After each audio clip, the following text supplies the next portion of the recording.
we are live with audio, so you can go ahead and get it going. 3. Arcade. All right. That's so funny because it actually doesn't work because it's going through your headset. It's still completely silent. Terrific. It's in, like, I had it right by my ear. Yeah, it still didn't come through, like, but it's fine. It'll be funny anyway. That'll be the thumbnail for the video. There we go. Clap. That'd be awesome.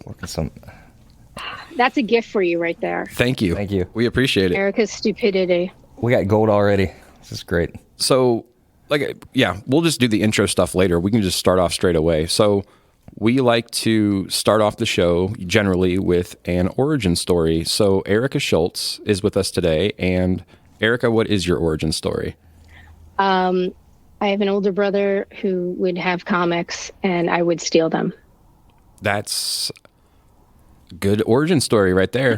I think that is also... I was an annoying younger sister. That's my origin story. That was Joel Jones's origin story as well, from my understanding. And were they Marvel DC, or was there a specific character that you were drawn to? It was usually Marvel DC. At the time, Image came out in 92, so I don't think he was dipping into Image that much. I was way before. No, he was out of the house by 92.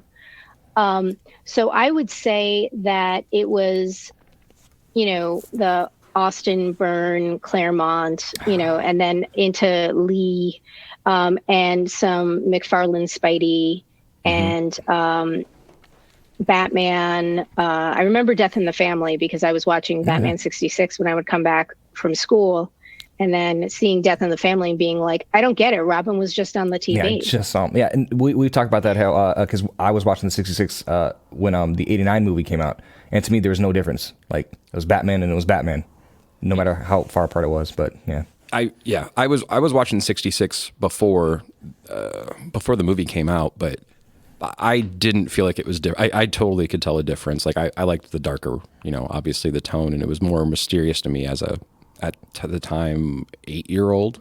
Well, something I was gonna ask about before we started, Erica. Then I saw the video and I see your background. Is you wrote a great comic for a New Talent Showcase about Hawk Girl, and I think there's a promise of more. And having read some of your other stuff, especially like Forgotten Home, and the things that we're going to talk about today, but I think you'd be uniquely suited to do a great Hawk Girl. And I counted 3 prints behind you so far of Hawk Girl. So there was chat about Hawk Girl and Sunny and I doing, because Sunny Lou did the 8-page story, and there was talk about it. And that was 2016, so it's been a bit. But I wrote 3 out of 5 issues. I completely scripted 3 out of 5 issues. And I would jump into that in a heartbeat. I don't think it's going to happen anytime soon. I would love for it to happen. I've literally tweeted the article from, I think it was Multiversity, that was like 10 reasons why we need Erica Schultz and Sunny Lou to do Hawk Girl. I literally tweeted it directly to Jim Lee. Nothing else you can do. I mean, that's the hustle right there. Is there anything about Shayera particularly that draws you, or was it just an opportunity and then you glommed onto her? No, I absolutely adore Shayera.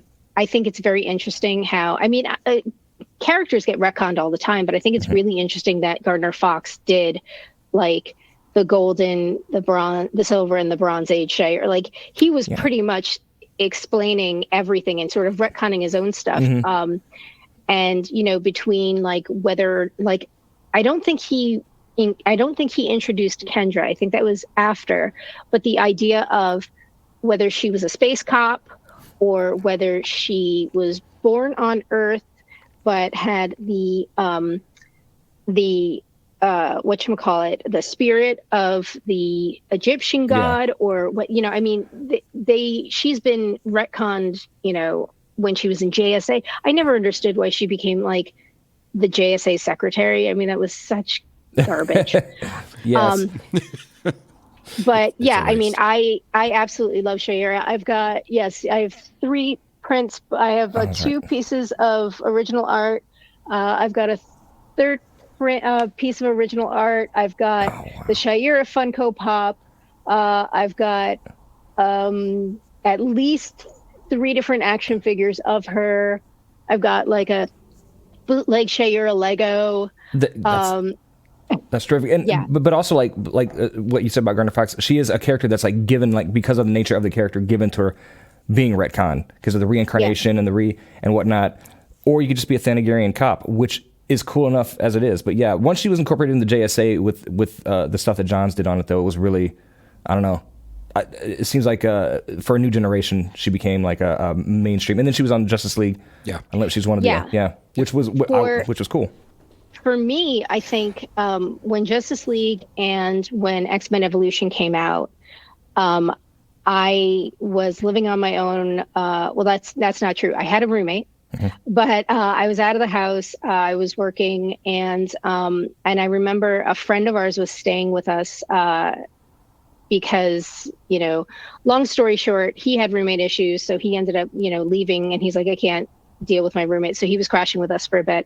He was a huge comic book fan, and I remember sitting on the floor in our crappy Brooklyn apartment watching TV, and Evolution came on, and we were just like, oh my god.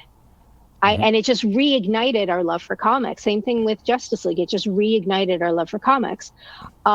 And so I got back. I mean, I had stopped reading comics for, sort of the back half of high school and mostly through college.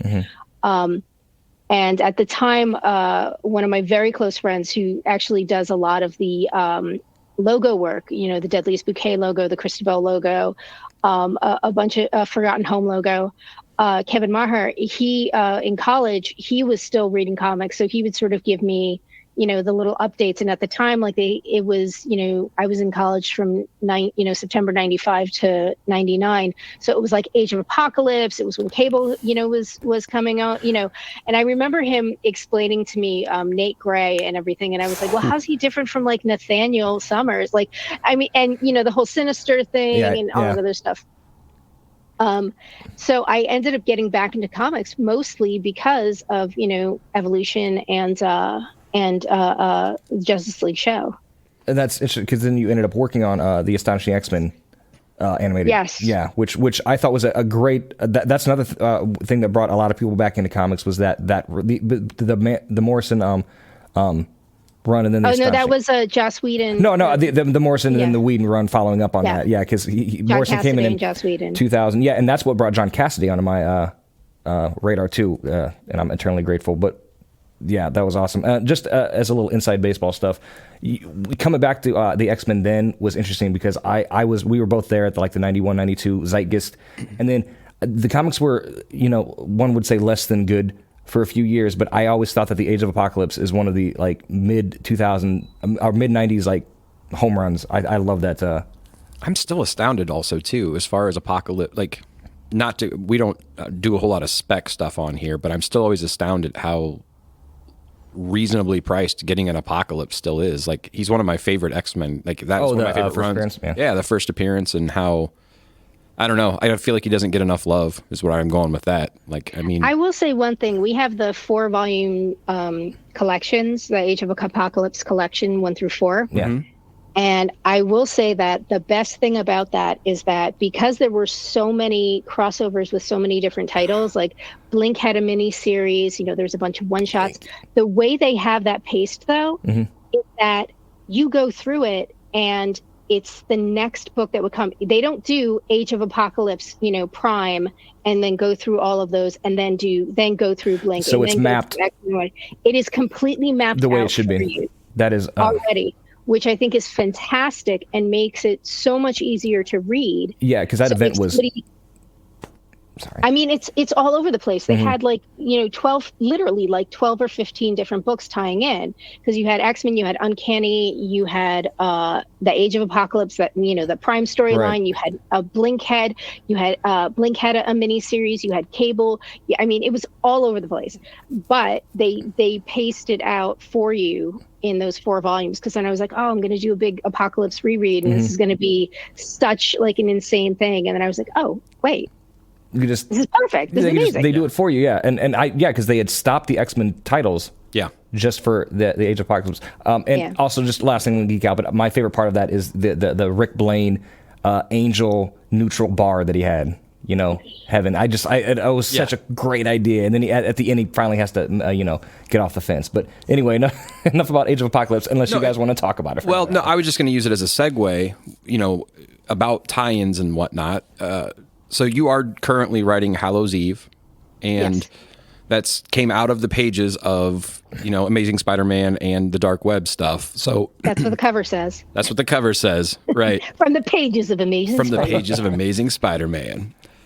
So my question is just for you personally, as far as writing this character and getting that, did you just pay attention to Zeb Wells' run and you kind of absorbed all of that, and then you pitched this, or how did that come about as far as getting Hallows Eve?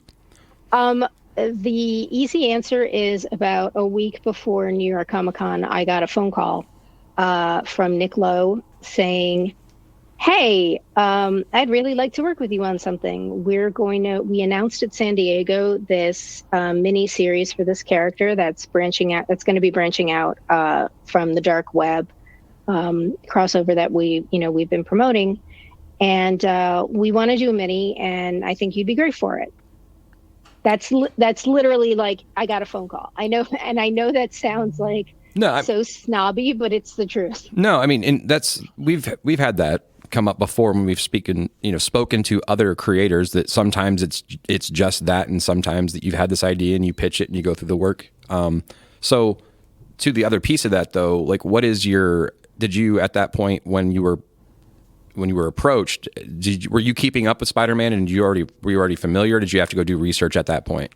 I was familiar with the Zeb Wells run starting out, but I wasn't keeping up with it. I've been very bad with keeping up with especially weeklies. Yes. And since I have Marvel Unlimited, what I would do is I would just wait for an arc, wait till it goes on Marvel Unlimited, and just sort of binge before bed kind of thing.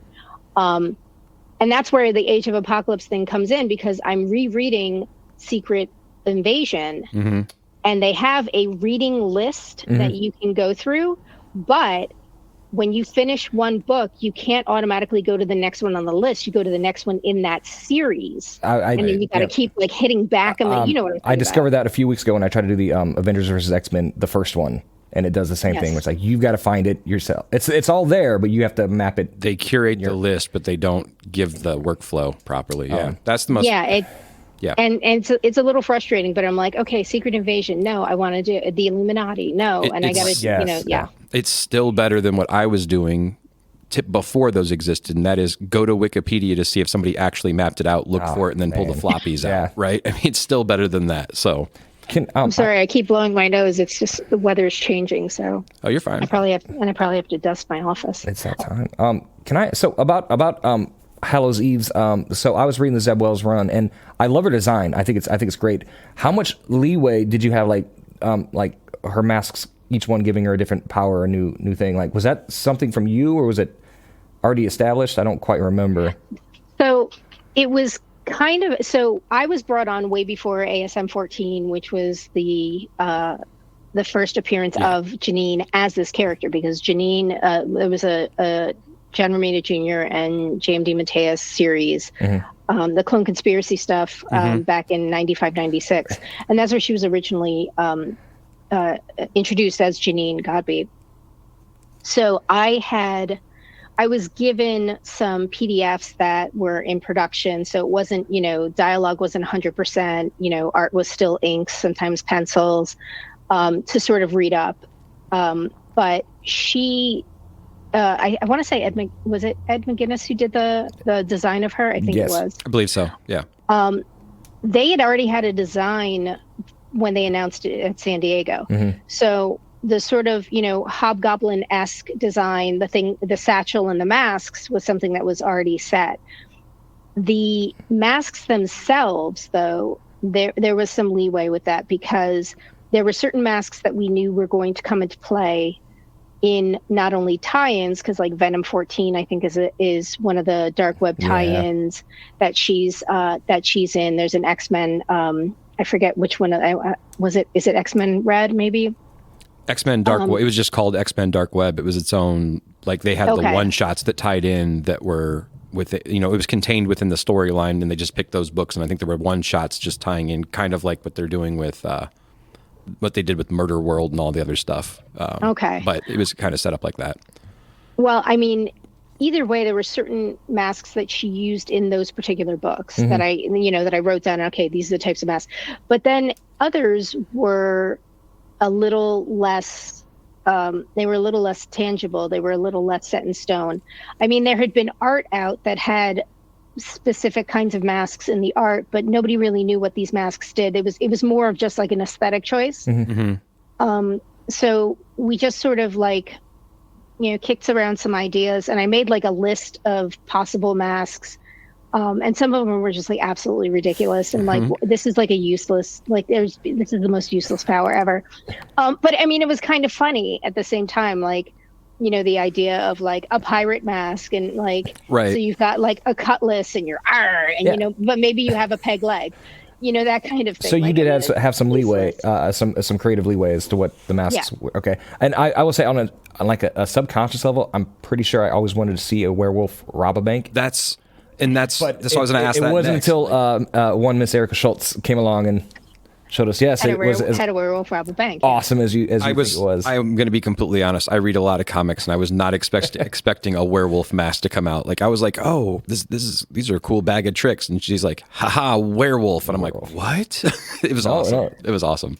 Well, I mean, the idea is, Janine is kind of short-sighted. She has, she knows what she wants, and she wants to, get a nest egg. She wants to get Ben out of prison in limbo. And, her whole idea is, look, we just want to run away. We don't want to bother anybody. We just want to run away, go away. You don't bother us. We don't bother you. Yeah. But we want enough money that we can go away and not have to continually start looking over our shoulders. Right. But, her whole thing is, you're standing in my way, and I'm not going to go around you. I'm going to go through you. And unfortunately, this, poor schmo gets. Man. So, and I will tell you a secret. I don't know if I've revealed this on any other podcast. He is named after my cat. The guard? Yes. Oh, that's awesome. So when we first got this cat, I put a poll on Twitter: should he be named Qatar for Hawkman, or should he be named Simon? And everybody came out and went with Simon. So his name is Simon Carter. Who picked Simon over Qatar?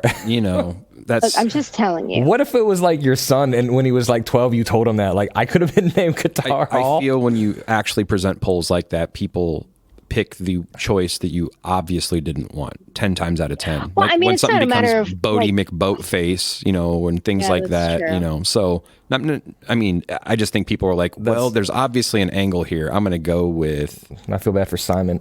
So can I ask you? So like, because I noticed that, and it's going on a lot with both of the big two right now. Is they're going back to things that have been kind of done before and reimagining them. So here you've got the Inferno, which is one of my all-time favorite events, but also the Clone Saga, which Ben Reilly being back front and center, kind of. And I mean, Ben's come back and forth. So what my 8 Ways to Sunday. My joke is I quit reading Spider-Man in the early '90s, and my joke was because of the Ben Reilly Clone Saga, and I said it went on so long that it's still going on, and it turns out it kind of is, I guess. Kind of is. But people say the same thing about Inferno. It never dies. It never dies. But Hickman's Inferno was a masterpiece, I thought. So I just like talking about events. No, they're a lot of fun. But with Riley, I feel at least with this one where they were taking the memories, it wasn't just rehashed. I feel like it at least took it a different direction, and I think that by doing that, it created the Hallows Eve. It enabled Hallows Eve to become a thing, So that's, it was almost I'm Winter grateful for it. Soldier-ish. This Yes, idea that's of like, exactly what I was thinking. Continually wiping his mind and sort of, breaking down. It's like an old VCR tape. You tape over it and over and over, and you get artifacts from before, but also things that were supposed to be there get moved over. And when I got to the last page of Spider-Man and it showed the chasm design, I was like, yes, purple and green do need to be involved. It was very cool. Like I was grateful for that. But I was also going to touch on, I absolutely positively love the art in Hallows Eve. I love it. Like I think Mike Dowling, it is fantastic. And Brian Reed, the colorist, and so Hallows Eve is it 6 or is it a 12 issue on the mini? It's 5 for now. 5 for now. Okay. So yes.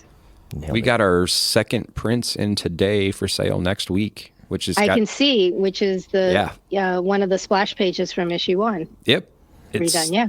So, and then we also got, I was going to segue into the other book that you're currently writing for Marvel, which is X-23 Deadly Regenesis, which number 2 does come out this upcoming week. And is that her over your shoulder? Over your right shoulder? Is that X-23 in the corner? Oh, yeah. Laura? Okay. Yes. I have Laura, I have Thor, I have Storm, and I have Beast. That's awesome. Excellent. So, same thing there with Laura. Like, was that a pitch or was that they gave you a call? I got a phone call because I had been, basically a lot of people sort of look at me as like, oh, she writes angry women who want to kill people. So if we have an angry woman who kills people, let's just give Erica a call. She'll just bang those scripts out. So how do you feel like that's, did you earn that? Yeah, the first comic that I ever wrote was M3, which is about an assassin. So, that's sort of, I love, spy thrillers and, Tom Clancy's stuff and all that sort of, cloak and dagger kind of stuff. Sure. I find that very interesting. So that was, I felt that I was strong enough to write that. And that's why the first thing out the gate was M3. Yeah. But things like Deadleist Bouquet, I had already had in mind. Things like Forgotten Home, which is very different, way more urban fantasy and things like that. So I think it's kind of interesting when people see the other work, knowing my sort of street level characters, and I got to write Moon Knight as well. Then seeing some of the other stuff that I do, they're like, wait, what? Like, oh yeah. And don't even get me started on Strange Tales, which is an anthology that I did with Claire Connolly, who's this fantastic artist. And it's, a story about space lobsters, and then another story about Winston Churchill finding a time machine and saw that one. recruiting dinosaurs for the war effort. And then another story about like a cow and a goat falling in love. Like, it's just total wacky craziness. So there's more going around in your head than just, murder. Oh, yeah. And have you ever yourself in your personal life murdered anyone? And I will take my answer off the air. No, I have never murdered anybody. Okay. I think the farthest I've ever done is like, kill a fly, or I think I've squished a few worms. Okay. All right. Yes. That is the correct answer. I've never. It's a standard question we ask everybody. So you're great at it. What was it about? What is about Laura that draws you in though? Well, like I said before, I was watching X-Men Evolution, and that's where Laura originally came from, as the clone of Wolverine, of Logan. And I just thought it was just sort of an interesting idea. And then, when I got the call from Mark and Drew over at Marvel, I call it Nix. I know it's NYX, but I say I've always Nix. said Nix, yeah. Yeah. And I got, not yelled at, but I was like, what, Nix? Why do you say it like that on a podcast not too long ago? But I didn't really buy into that. I don't think every character needs to have sexual harassment or, be a child prostitute. Yeah. And mind you, I'm dealing with that with Hallows Eve because Janine had that in her past as well. But I'm trying very hard not to bring that up.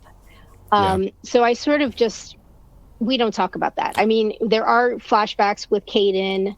Who, I'm sorry. Did you ever read the Tom Taylor run on? Oh yeah, the all new Wolverine. Yes, and that's where I came into it. Where it's like, yeah, and we've talked about this where some characters arrive fully formed, and then there's characters like X-23, which I think over time develop and become who they are after, and it takes a decade and a half. Yeah, Mariko did a great run. Marjorie Liu did a great run. Tom Taylor had written some great stuff. And I mean, Laura has been done in the sense that she has now a fully formed backstory. However, I'm hoping that we can fully retcon that grossness with Zebra Boy or Zebra Daddy or whatever the hell his name was. Let's just kind of cut that out. Let's excise that. And no disrespect to the people who worked on that series. It's just that's not my bag. Sure, that doesn't have to be the only form of trauma. You can expound on that, and you can have different motivations. And also, it's funny that you mentioned the Winter Soldier thing earlier, pertaining to the, Ben Reilly stuff, because I feel like Laura's kind of in that same camp, and even in your run right now. I mean, not just, she's regretting her past in that same way, and kind of, not now she's saving children and kittens and things like that, trying to go the superhero path, but she does have these nightmares as far as like, it feels like a different life, and she's trying to cope with that and, and move forward. And I like that aspect of it, and that's why I enjoyed, and I'm looking forward to, like, I didn't have enough time to read it before the show, but I'm going to go downstairs and read 2. Always keeping in mind, and especially in the issue 1 of Deadly Regenesis, that she is a clone of Logan, and Logan is a badass, but with a soft, doughy center. And I think, especially in when Laura was hanging out with Squirrel Girl, it's like, you see, at the end of the day, you want to take care of people too. Yeah. I also think, and this is something that I brought up on a podcast that Tom Brevoort was on. I had said he's what, like 160 years old? Yeah, Not Brevoort, Logan. Oh, I'm like, whoa, Tom Brevoort, he knows everything. He could be. But this idea of like, Logan, first of all, for all intents and purposes, he had a normal-ish childhood. Yeah. Whereas Laura did not. Right. And from, he at least has had decades, a century or more, to sort of reconcile who he is what he's done. Yeah. She does not have that. She has not had that. Yeah. So, but I don't think he had the guidance though either, where we kind of have that where, he didn't really have the guidance until he met Xavier, who sort of started, giving him a path. But even still, I I think with Department H, he was trying to do the right thing. I mean, when he was working with Vindicator and, Heather, and, he was trying to do the right thing. Yeah.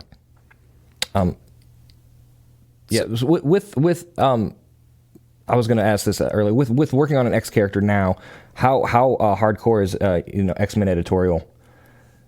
Well, that's why I'm very lucky that this takes place during the Utopian era. Oh, that's right. That's right. It was yeah. So it gave me guardrails. I know where the story starts and where it has to end. And I was actually pretty happy about that, simply because it makes it a hell of a lot easier, because I can't even keep up with all the stuff going on with all the tie-ins and the Krakoa stuff. So if I had to write within that paradigm, I would probably jump out a window. Yeah, there were it's too much. There's always been 15 or 20 ongoing X-Men titles at any one time. As a reader, keeping up is something. As a writer, I can't even imagine the task. As an editor, I would just stop. So you're saying so like that's a good way to look at Laura though. Like, she came out fully formed, or not fully formed, but came out as just a straight up child assassin, and that is some trauma. In addition to all the trauma that was forced on her, now it's kind of like, how do you reconcile that going forward? They set her loose at the age of 7. That was the first time that Kingpin hired her, or that the facility brought Kingpin in to hire her. She was 7 years old. And that's a flashback that's actually in this book. Right? Yes. And how old is she canonically in Deadly Regenesis?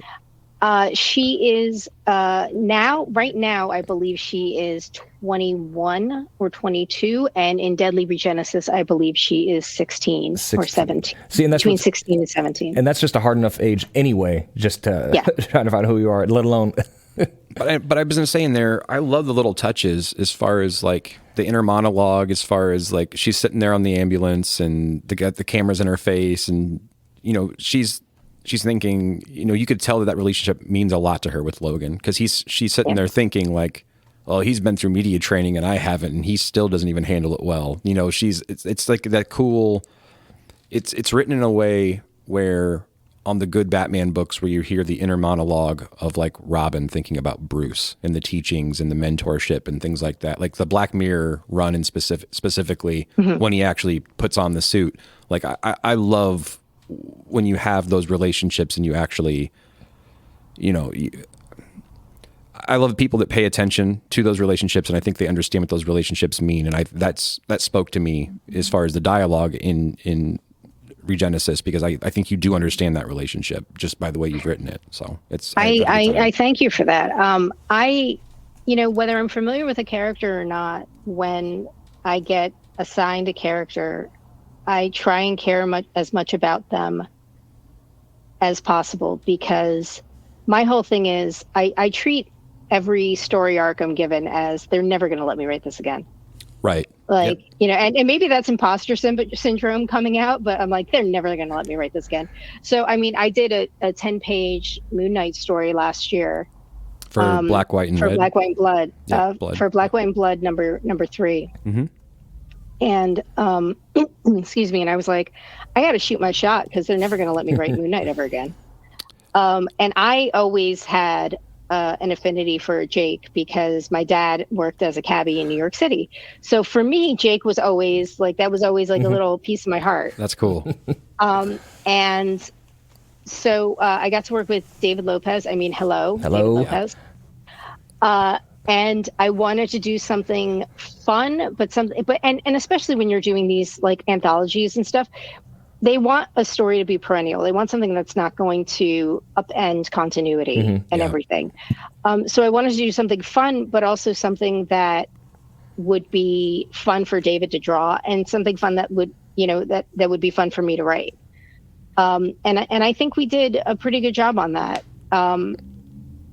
And again, I was like, they're never going to let me write Moon Knight again. So I gotta write what I want to write. That's a great approach, though, to take to a story. And I think you did well. And when I think of I think of the Doug Mensch run, I always think of Jake for some reason. The way he would draw him in that cab was great, or the way he was drawn in that cab was great. It was a great idea. So touching on that, then, do you enjoy writing male characters more or female characters? I mean, I know obviously you probably, you know, might feel. I'll let you answer. I'm not going to make any assumptions. So, you know, honestly, to me, there's a big push now this day and age where I think there's a lot of people like, well, have females write female characters and have males write male characters. And obviously there's some bleed over there, because, you know, Tom King's going to be writing Wonder Woman soon. And I don't know, you know, I love Tom King's work. I love what he did with Supergirl. I feel personally like he does a good job. And I think he has I think he handles women, you know, female characters very well, but that's also my perspective as a male, you know, looking at them. I guess what is your, you know, viewpoint on that? I try and focus on who the character is, and if there is no reason for the character's gender to come into it, then I try not to focus on that. If it is a character like Black Widow, who that's part of her superpower, that's part of her superpower is to be this incredibly sexual character who uses that to get close to people. Absolutely. I'm going to write her like a badass, sexy woman. Laura is not a badass, sexy woman. I mean, she's an attractive person. You know, I don't want to say, oh, yeah, I don't want people jumping in mentions being like, Laura's not ugly, whatever. But I mean, that's not part of who Laura is. Right. You know, she, I mean, getting back to the Nick stuff, she's already been sexualized. I don't want to go there. This story has nothing to do with Laura's gender. This has everything to do with Laura's mission and you only utilize finding it. herself. You only utilize it when you would actually put it on a resume, which with Black Widow you would. Exactly. And even with Deadleist Bouquet, here's a perfect example. You have these three sisters. Yep. Violet, the youngest, uses her sexuality, and that is something that she is very open and very out there about. Yeah, she spends most of her, like, when the rest of them are home with family or, taking care of the house, she's out like, well, I'm going to go get some info. It just happens to be at a bar and I'm in a miniskirt. She sits on a guy's lap and starts a bar fight. Yeah. And Poppy, who is in a relationship with her husband, makes, obviously they have a relationship, but she sort of keeps him at arm's length. Yeah. Whereas Rose almost comes off as agendered in the sense that, Rose is just a vessel for this, trope of the oldest responsible sibling. Yeah. Like, I'm taking care of the flower shop because that's expected of me. And, for sure. So, in that case, those particular characters, sometimes they do have to have a sexualization to them, and their gender does come into play. Other characters, I don't think their gender really comes into play. I think that if Jake Lockley wasn't Jake Lockley and was Janelle Lockley or whomever, I still think that they would still be a badass brawler who drives a mean cab. Same exact, and goes to Gina's for, steak and eggs and coffee. Cue eye rolls for anybody listening that doesn't want to talk about Hawkgirl anymore. But how have you? Wasn't that kind of an amazing evolution of her, where she was one half of Hawkman and Hawkgirl? Like when they would reincarnate, they would meet each other again, and then there was one incarnation where she was like, well, no, he reincarnated that way, and like, we're meant to be together. And she was like, well, no, but we're not. Like, I'm my own person now. And I thought, like, whoa, you're upending 70 years of tradition, but it's like, what a great idea. Like, right. Yeah. But they did it in the Justice League show because, when that first season ended with that 3-parter Star-Crossed, where, you had these Thanagarians coming to Earth, and she was already betrothed, but she had been starting a relationship with John. Mm-hmm. So that idea of her sort of upending, whether it was Carter or somebody else, because Carter comes on, I want to say, the third or fourth season. It's later, yeah. And this idea of her not being a backseat. And for the longest time, she has always been defined in relation to him. I'm not going to say women in fridge, but she has been defined in relation to him. She has always taken a backseat to him, or she has always been known because of him. And that's something that when Sunny and I originally did that 8-page Hawkgirl story, the original assignment was, you have to find a way to make this fit within Savage Hawkman, which was part of New 52 at the time. This is before the rebirth, before they did the rebirth line coming out. Mm-hmm. So I read all of Savage Hawkman, and I liked the fact that everything was still on Thanagar, and it had sort of this environmental twist with her older brother who's now in charge and everything, and was sort of overmining the planet of nth metal, and they were getting these like seismic activity because it almost like how it was very like Kryptonian. Oh yeah. Almost like fracking. Like they were saying there's earthquakes in Oklahoma because of fracking, Yeah. But that's basically kind of, what was being set up in Savage Hawkman. So when Carter comes to Earth, she comes here. I think Shayera is in for like, I want to say 3 or 4 issues of Savage Hawkman. She comes to Earth and she's got a vendetta against him. Mm-hmm. So it's always still about him. Mm-hmm. Defined in a different way, but still by him. Exactly. Yeah. It's still about him. So when Sunny and I did our story, I wanted to make it not about him. I wanted to make it about her, in the sense that, yes, she talks in that 8-page story. She talks about how she has a lot to make up for, because when she came to Earth, she, mess some stuff up. So she has a lot to make up for, but it doesn't directly say anything about Carter. It doesn't say anything about it talks about Thanagar, but doesn't say anything about him. And the original, 20-page issue, we talked more about her brother and the old gods of Thanagar, which we brought into that 8-page. And that's awesome. And no, but you're absolutely right. Like in my life, like as a little kid, it was always Hawkman and Hawker. Like it was a package deal, and that was the only way I saw either one. And now it's to the point where I see Shayera all the time as her own characters like that. It's like, when did that happen? But it did, like, and I buy it. And also, let's admit, Carter can be a little insufferable. He can be a little bit of a blowhard. His heart's in the right place, but boy, he can be a little insufferable. That's the times, though, too. As far as during creation, I think writing for your audience, it was, mainly, let's say, boys, right, reading the books, and honestly, I think it was just because it was written because they were boys written. Is that how we view it? Yeah, I mean, I don't know. I would say my mom read comic books. My mom was born in the late 40s. I mean, she's like, your typical boomer in the sense that, grandpa came back from the war and, and she was reading comic books, and a lot of her friends were reading comic books, girls and boys. And so I think there's this notion of, when you think about who's reading Action Comics, who's reading, Captain America, whatever. I think there's that notion that it's these boys reading them, but I don't think that that's really the case. It's an industry only just now in the last 20 years realizing that it's never been the case, and they're just not.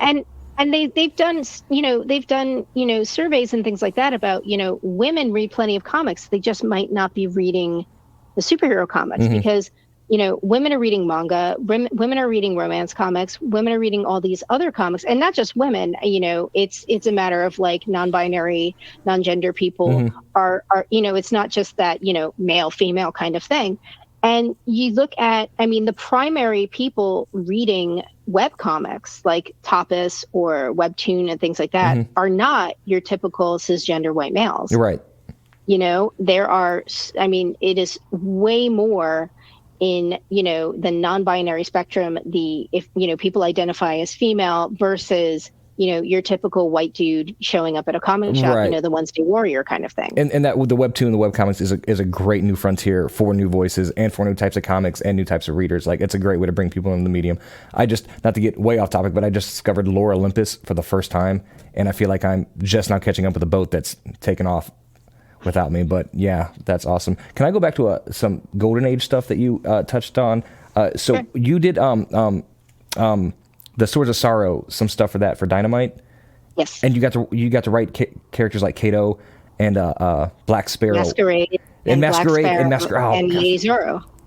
And Lady Zoro, which, oh wow, that's topical. But how much fun was that? That's all my questions. I love those like 40s characters that like the licenses expired or the publishers folded, but they were just as big in those four warriors as any other characters, and now you get to write them. Did you have to go back and do a lot of research on that, or just kind of like? I think the research was more Gail Simone had a really big idea for that story. It was a 21 issue crossover series, and Gail had a through line for it. So all of our stories had to make sure that they fell within that, and that they would sort of weave in and out of that through line that she had going. I co-wrote the Kato Masquerade one with G. Willow Wilson, and that was great to work with Willow, a fantastic writer. She's so good. Yep. And I found that with the Lady Zoro and Black Sparrow, I had an opportunity to mesh these two characters in the sense that Lady Zoro was, late 19th century, and Black Sparrow was early 20th century. So what if Black Sparrow heard of Lady Zoro? Sure. Yeah. There's this line where she says, every girl who wields a sword as a stick, wields a stick as a sword, pretends she's Lady Zoro. And it's terrific. There was this kind of there was an opportunity there that I found that I don't know if any of the other pairings had that opportunity. Just because of how it worked out, how the characters. Yeah. And that's what that Project Superpowers was all about. And as a last aside, if you ever get the chance to write Red Sonja, I cannot imagine how epically awesome it would be. Thank you. Well, I just read yesterday that Gail's going back to Red Sonja. She is. She's writing a novel, which is pretty fantastic. Oh my God. Yeah. So she also has one hell of an entertaining social media account. Her Twitter is straight fire, like all the time. It's a lot of fun. I've asked her on more than one occasion. A, when do you sleep? Yeah. And B, when do you write? And doesn't matter what time of day or night. You have tweeted within the last 12 minutes. It's insane. And it's never reflected because the output is the comics are still so good. Yep. Yeah. So do you want to touch on, because you have a Kickstarter, and I looked at it before we started because I had never heard about it until you told us right before air, and it sounds incredible. Yeah, Cristabel in April 28th, you said it's going until, if you want to clue us in on all the details on that. You're finishing the Coleridge poem, Cristabel. Yes. So a brief history on the poem. Coleridge, who's usually known for, Rime of the Ancient Mariner or Kubla Khan. Coleridge had written a poem called Cristabel that was supposed to be 5 parts. And the first part was published in 1797, and the second part was published in 1800. And at the time he was writing, his writing partner was William Wordsworth, and they were doing a series of books called Lyrical Ballads, where they were both writing poems for. And the legends goes that Wordsworth sort of said to him, I don't think that this poem is really up to the standard of this book. And he got cold feet and didn't finish the last 3 planned chapters of it. So we only have 2 parts of the story. And it ends on a massive cliffhanger. Yeah. So I read this book. I read this story in college, and this is my actual college book. You can see I have little tabs from when I was in college. I realized while I was, final passage ID for 30 minutes, choose essay, choose a long essay or choose a short essay. Well, these are the terms of my class final, apparently, that I wrote down. This is her copy from college, and she has notes in the margin that you can see the nasty stains on it. And you said you had notes in the margin that you'd taken then that you'd use now for this project. I have notes in the margin that you can see. The notes are in different colored pen because we have these very tight margins. So I would do every note in a different pen, so I knew a different color, so I knew where my thought was ending and beginning, and everything. So yes, I started out with one of those 5-click pens, and then I would literally just show up and have my array of pens as we were taking notes in class and talking and stuff and discussing. But yeah, this is the actual thing. So why that in particular? What grabbed you about that to revisit that so many years later? Or have you carried it with you for 20 years? I'm going to do this one day. I've carried this poem with me. There's this poem, and there's a poem called Porphyria's Lover by Robert Browning, which I already have a sci-fi retelling outlined. These awesome. 2 poems have haunted me. How so? Wake you up in the middle of the night randomly. Well, because Cristabel was never finished, because it ends on a massive cliffhanger, because we know Geraldine is bad. We don't know what she's going to do. And, it feels as if he is setting up this idea that the ghost of Cristabel's mother is sort of not haunting the castle, but sort of watching over the castle. And that's why Geraldine isn't able to fully bewitch Cristabel. She can influence her, but she can't fully besot her the king, not the king, excuse me, that Leoline is sort of besotted with her. And I perceive that it's because he was going to go in the direction of this sort of supernatural, the ghost of the mother is there to protect her daughter, etc. But I have no idea because it was never finished. And I've said this on several podcasts. If anyone is a Coleridge scholar, let me know, because in my research, have not found any even outlines, attempts, or anything that has been published or found within his papers that show where he was taking the story. So you have carte blanche. Also, in the field of Coleridge study, we call those scholar ridges. Wah, wah. Oh, your look of like that was terrible is fully earned. That's all. To take it a different direction somewhat, like I love when I hear people that are that passionate about that, or they have those hang-ups. Like I forget specifically who the classical, I forget who it was, Beethoven or something like that, but there was a certain point in time where he was living with a roommate and they were both, composers. And this person, who the roommate was, I think the main person I'm talking about is Beethoven. Like, the other person would be down at the piano and play and leave it unresolved, knowing full well that Beethoven would have to get out of bed and go down and actually play it and resolve it, because he wouldn't be able to sleep, wouldn't be able to do anything else or function if that resolution didn't come. And it was one of those, like, what you just described as far as like the waking up in the middle of the night, or always kind of like... No, your passion for it. I can't wait to read it. It seems like it's going to be a lot of fun, because it's a little bit off the beaten path. Like it's a great idea. Like, hey, let's just finish it. That's cool. So who is your favorite of the romantics? And am I boring for saying mine is Byron?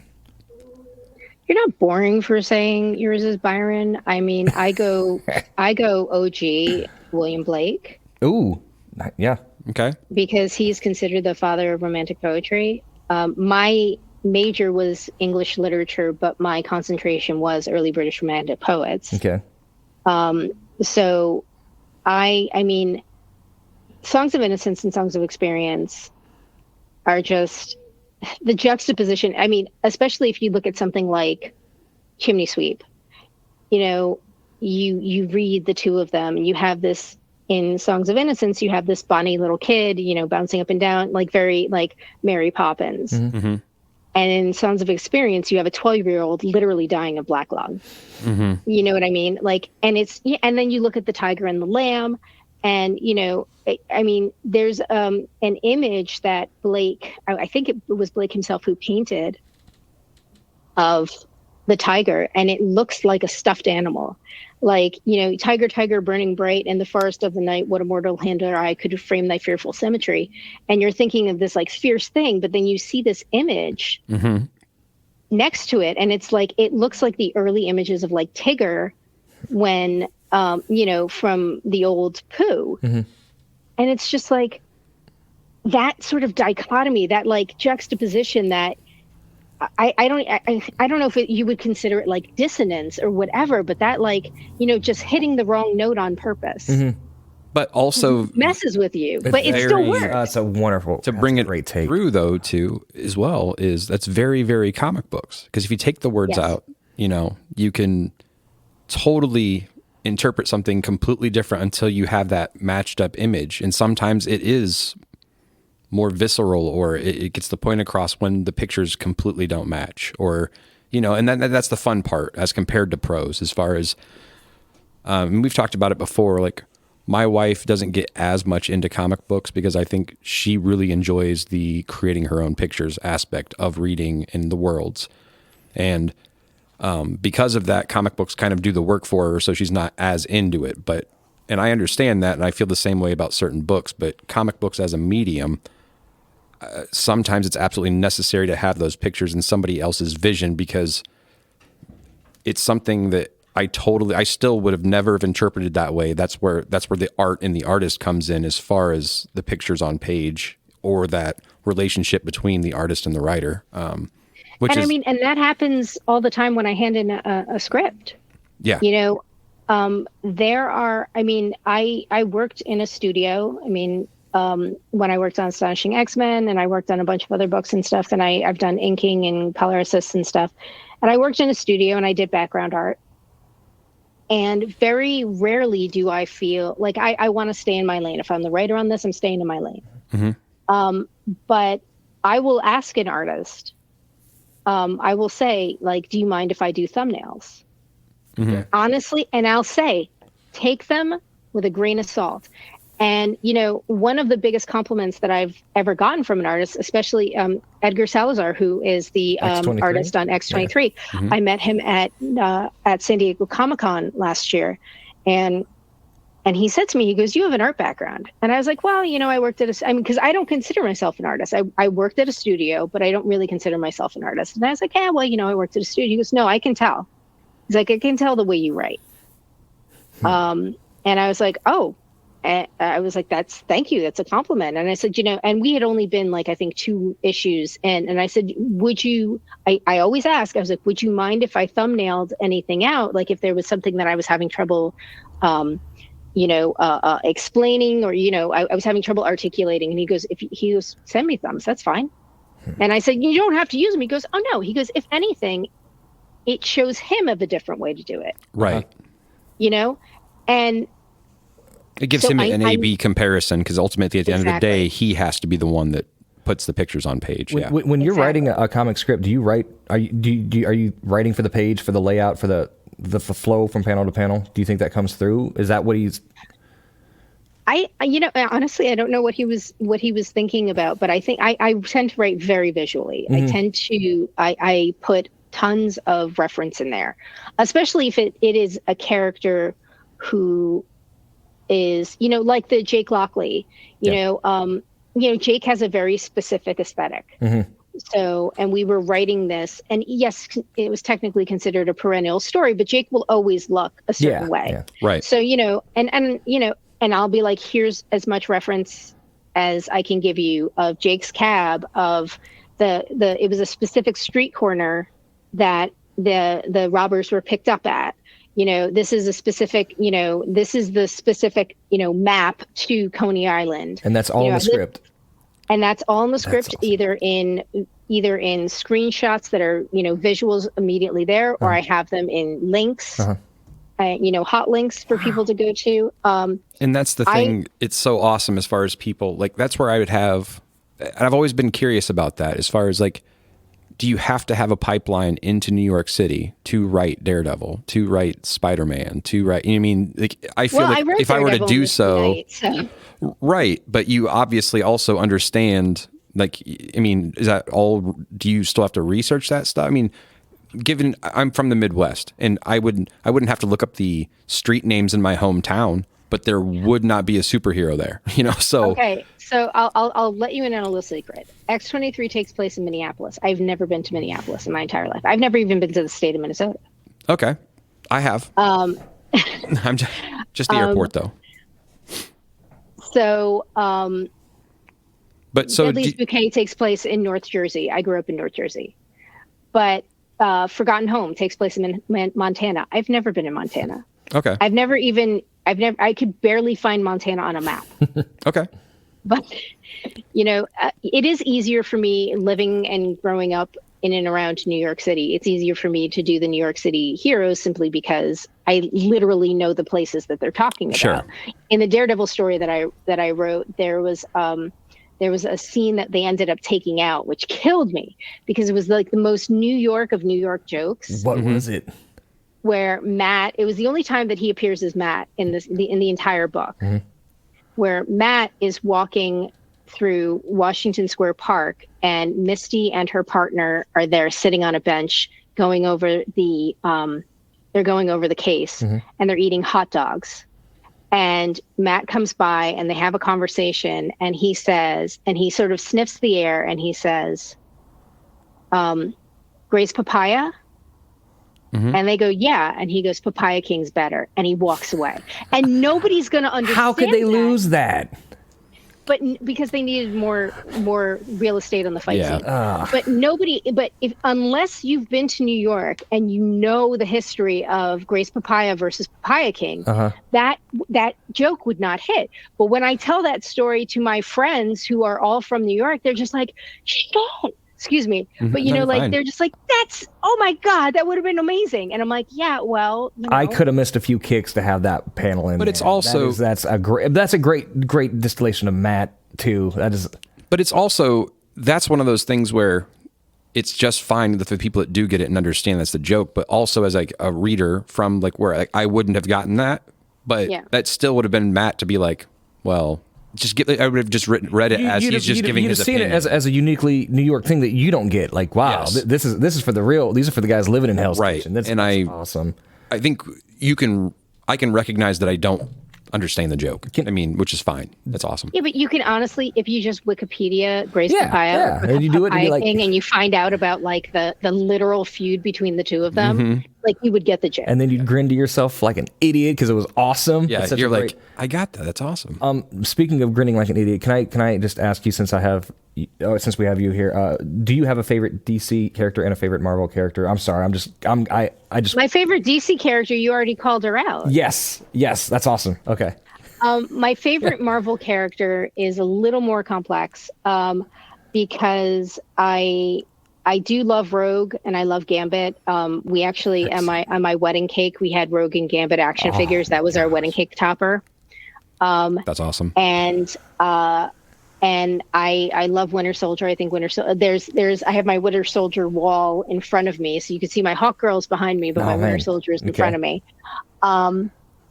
So and another character who I have pitched and I would love to write. Oh my God, would I love to write him? Is Beta Ray Bill. That's like that is a bucket list character. Oh my gosh, that would be perfect for you. I mean, sorry.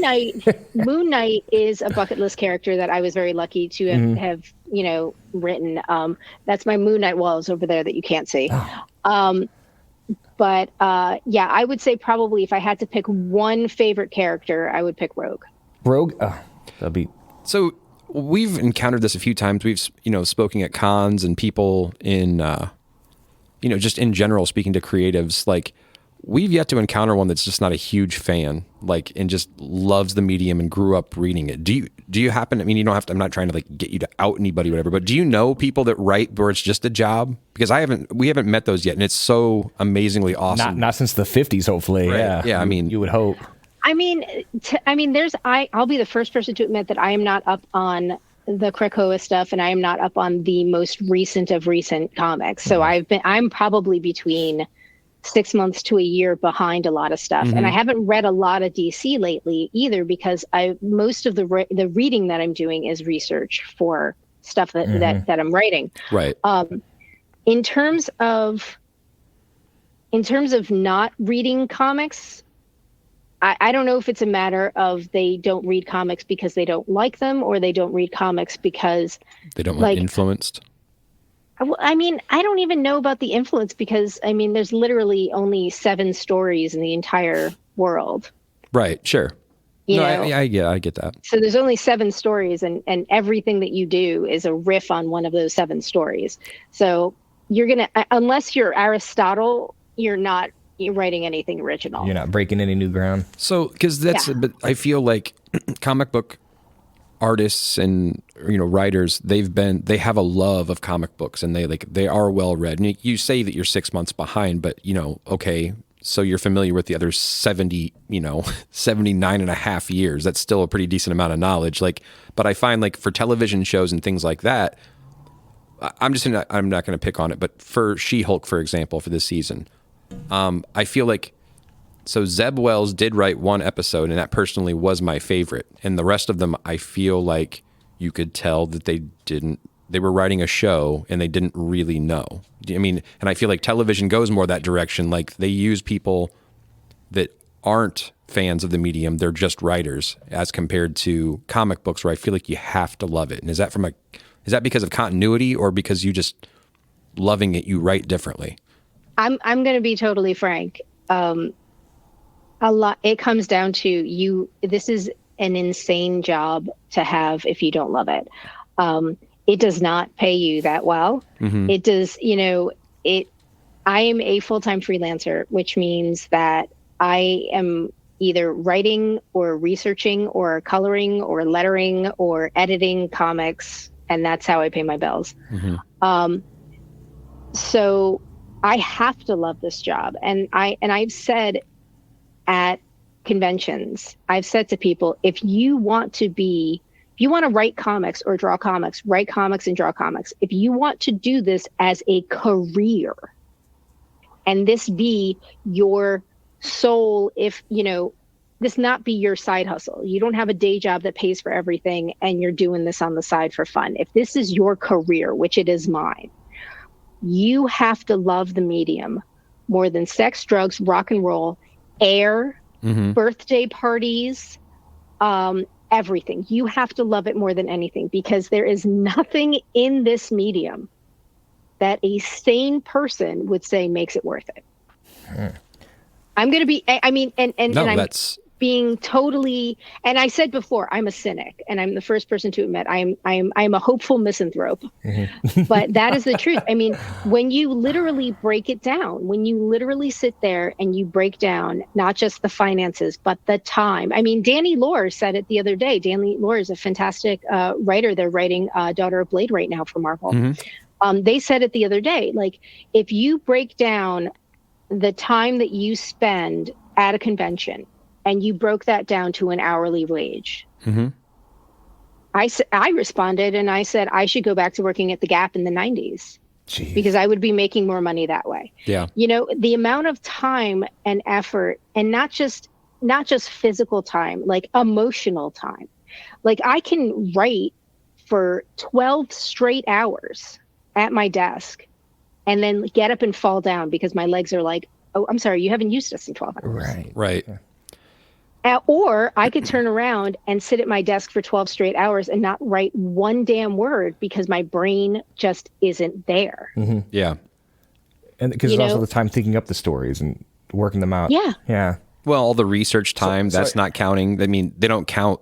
You had to, you reading 15 runs as that part of a doesn't page count. rate. What Yeah. counts is what counts is you get your 20 or your 30 or your 22 or your 24, whatever. What counts is getting those page 1, panel 1. Here's my paragraph. Here's my, my low cap. Here's my little dialogue, panel 2, whatever. That's what counts. Getting that done. So there's passion in every page just by default. That's There the has only to way be. it can. Okay. Yeah. Well, Because I have had arguments with family members. I have had arguments with friends. I have had arguments with people saying, why the hell are you doing this? And because I love it, because there's nothing else that I feel that I can do.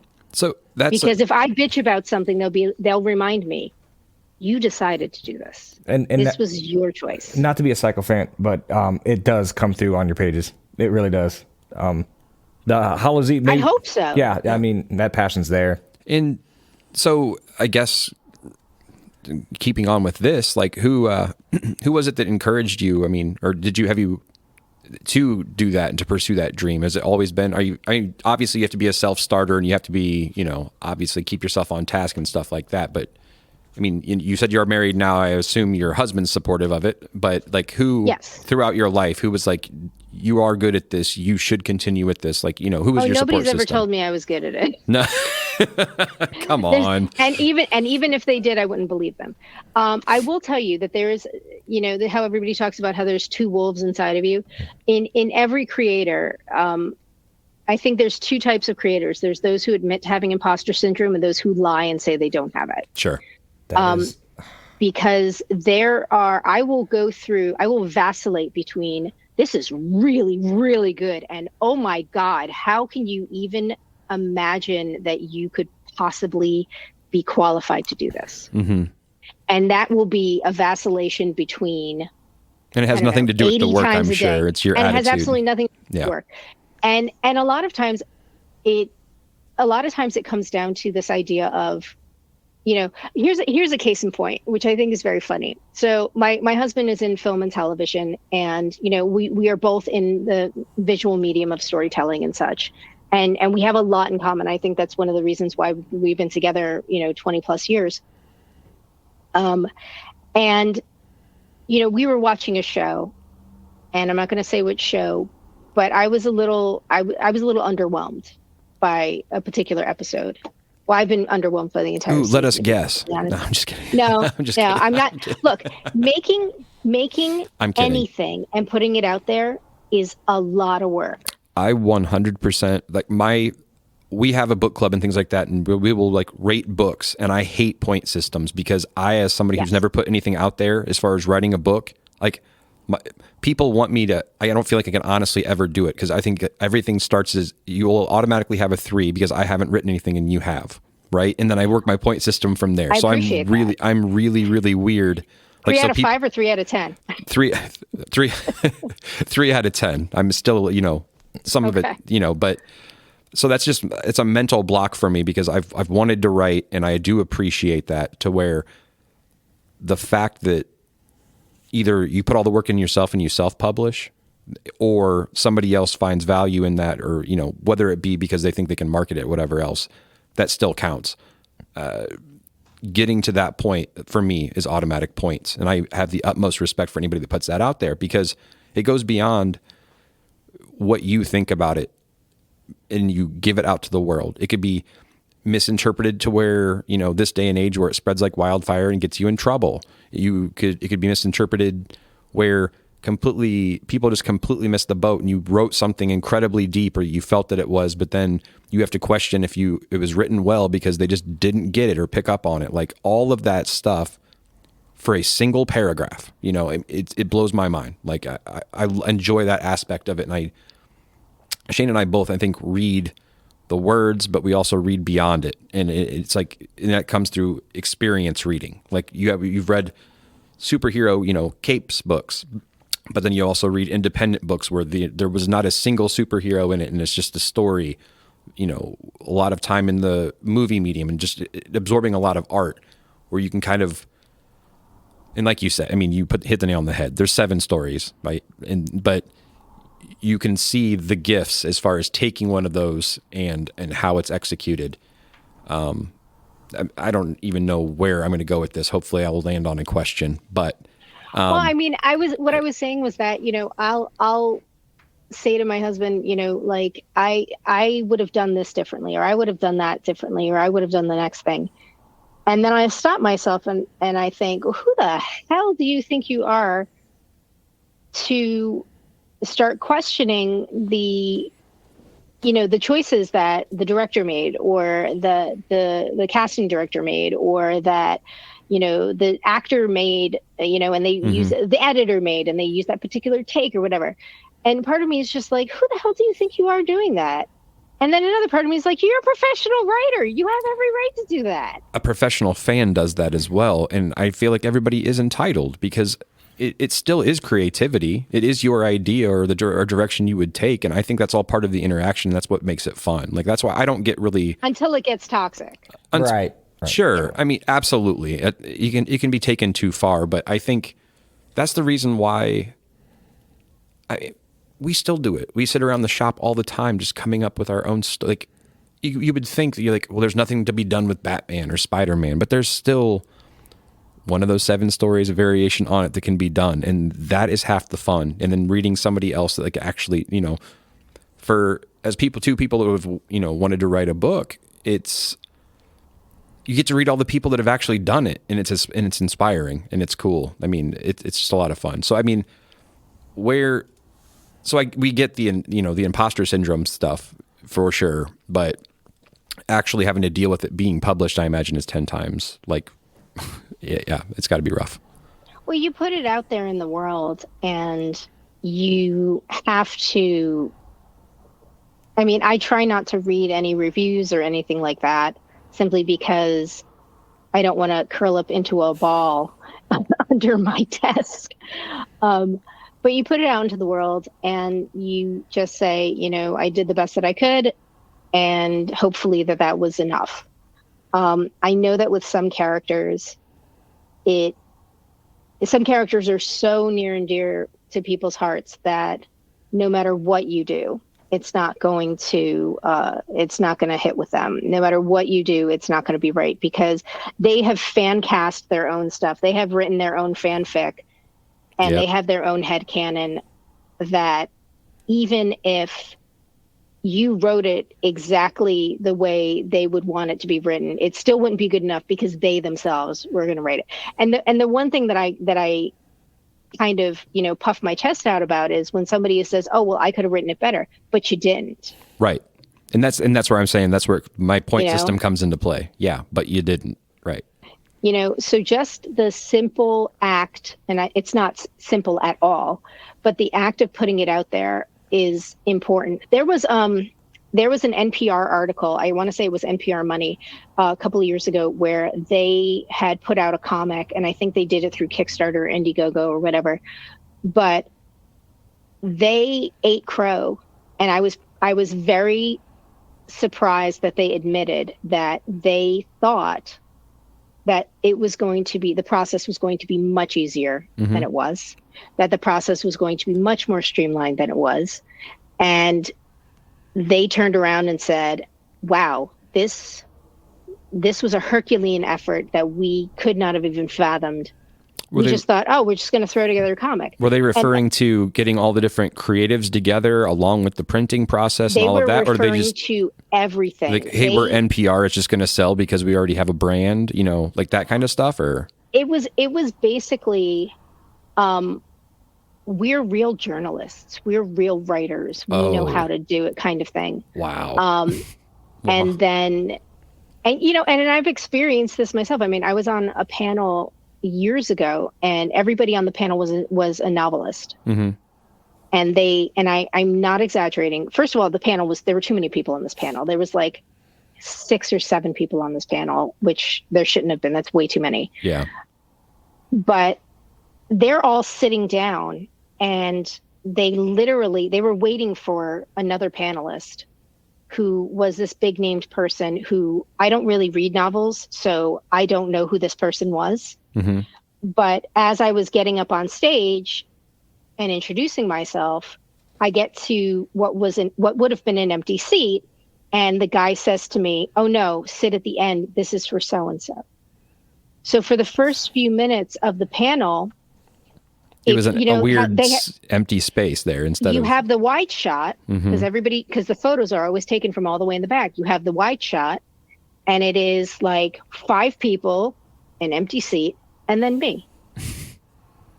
And I think that people don't think that this is a real career. They don't think that it's really writing, and they think that anybody can do it. And I can say, with having worked as a writer, as an editor, and having worked with all kinds of people, I've been brought in on projects with TV people saying, they want to do a comic as a proof of concept for a TV show that they want to do.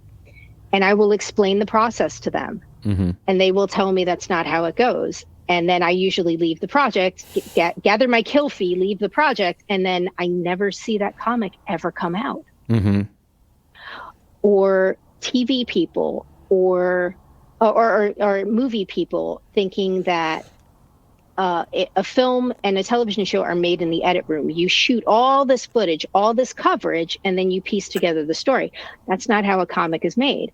A comic is made, you write the script and you streamline everything in the script. Right. And then the artist will take what you wrote and will then, from the script, and interpret it. Because it's not even close to the same, because you're paying page rate for all of the editing there, even if it's not even close to the same. Why? But I don't even know why anybody would think that way. Well, there are plenty of people who have thought that way, sadly. Yeah. And I never see those books come out. And like I said, I will literally just be like, I got to take my kill fee. Peace out. I have too much actual work I have to do. And because, and this is the opposite of the imposter syndrome. I have this sort of do what I say or get out of my way. Yeah. Kind of, if you bring me on to spearhead a project and you don't have any experience in comics, do what I say or get out of my way.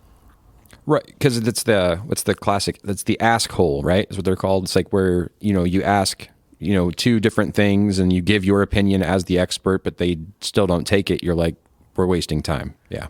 I hear you. Yeah. Yep. We're wasting time. We are burning through a schedule, and it's just like. So, yeah. What can you do?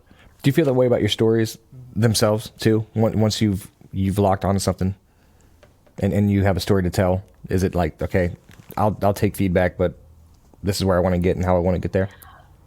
No, because what I tend to do is I'm a precrastinator in the sense that I will hem and haw over an outline. And then once the outline is done, then I'll use that outline as it's pretty locked in.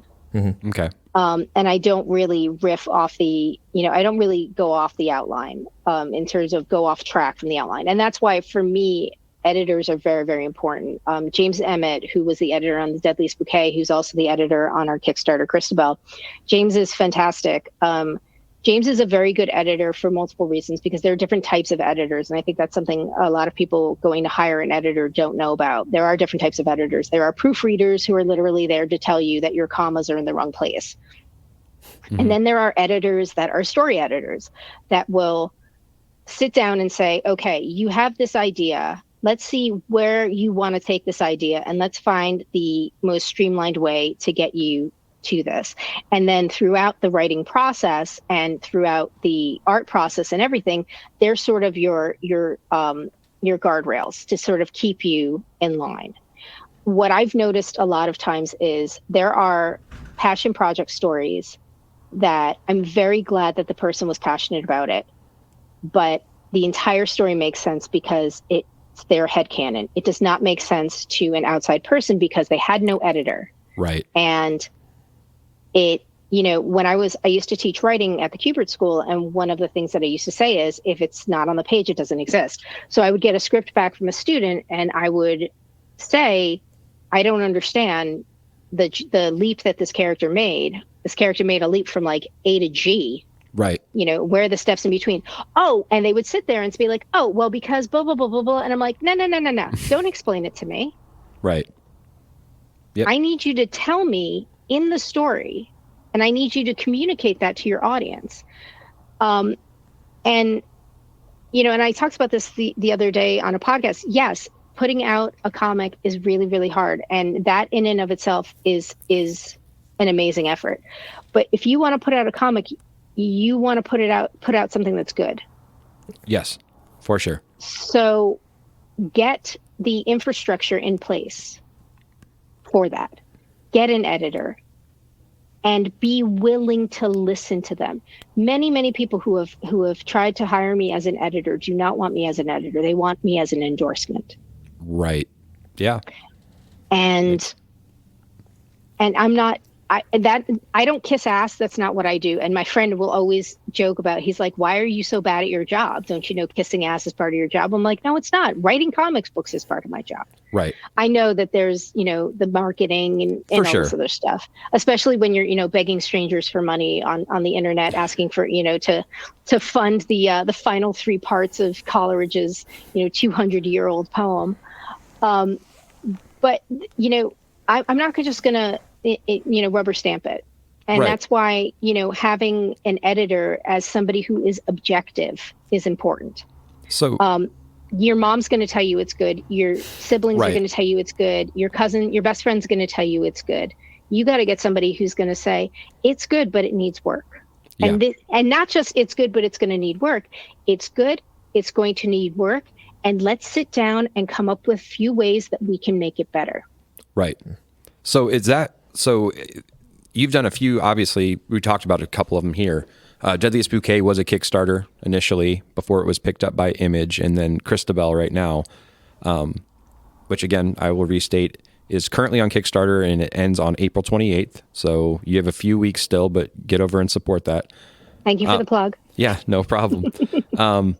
How can you explain that process? Because I think also to clear the air, I think some people, they automatically assume, so like you are writing for DC and Marvel. So I think the perception is like, oh, well, you just pitch them your ideas and it gets made and, you have it made. I'm just saying, right. So a lot of people like, what's coming out now? She says in her Wonder Woman sweatshirt. Right. So, but I mean, like, I think the perception is, like I was saying, like, if you have a book and like why is Dark Horse putting up a Kickstarter? Why are these different places doing things like that? And like, why the Kickstarter before it's picked up, I guess that's the first question.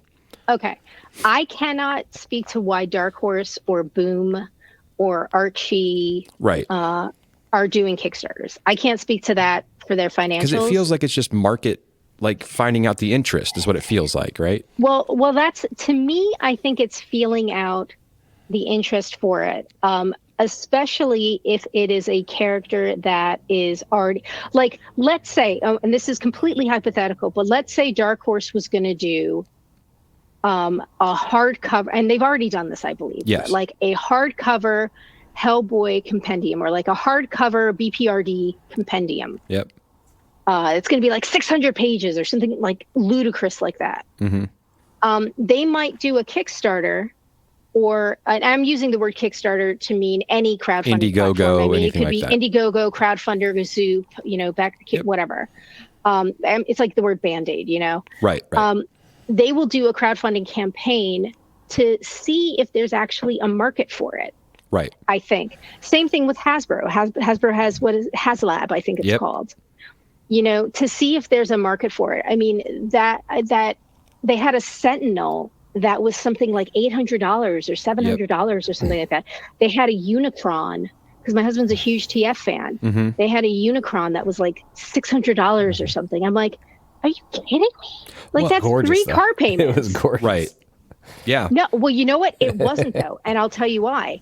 Because one of the major issues are all these hollow bits, especially in the arms and the legs. Uh-huh. So if you spent your $600, you were then spending another 20 or 30 to get 3D printed cover-ups. Oh. Mm-hmm. Okay. What a racket. Yeah.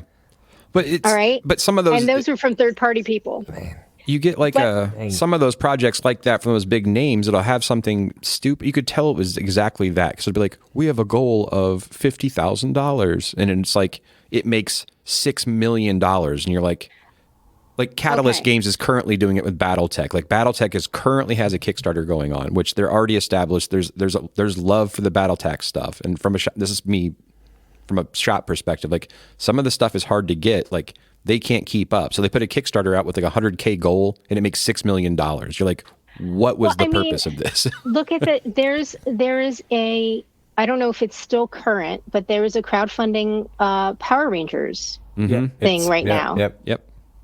And there was one a few years ago too. So, I mean,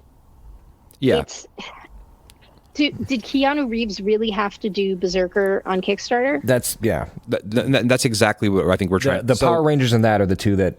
What I'm doing, the reason why I brought this up initially, and I'll take it back around, is please explain how different it is as far as the reason why you are doing it as compared to, when Power Rangers are doing whatever else, because I think I would love to have the name recognition of Power Rangers. That would be amazing. Yeah. But do you see what I'm saying, though? The assumption is they see your name on a Marvel book, they see your name on a DC book, so it feels the same in that way, but it's not even close to the same. That's what I'm trying to get at.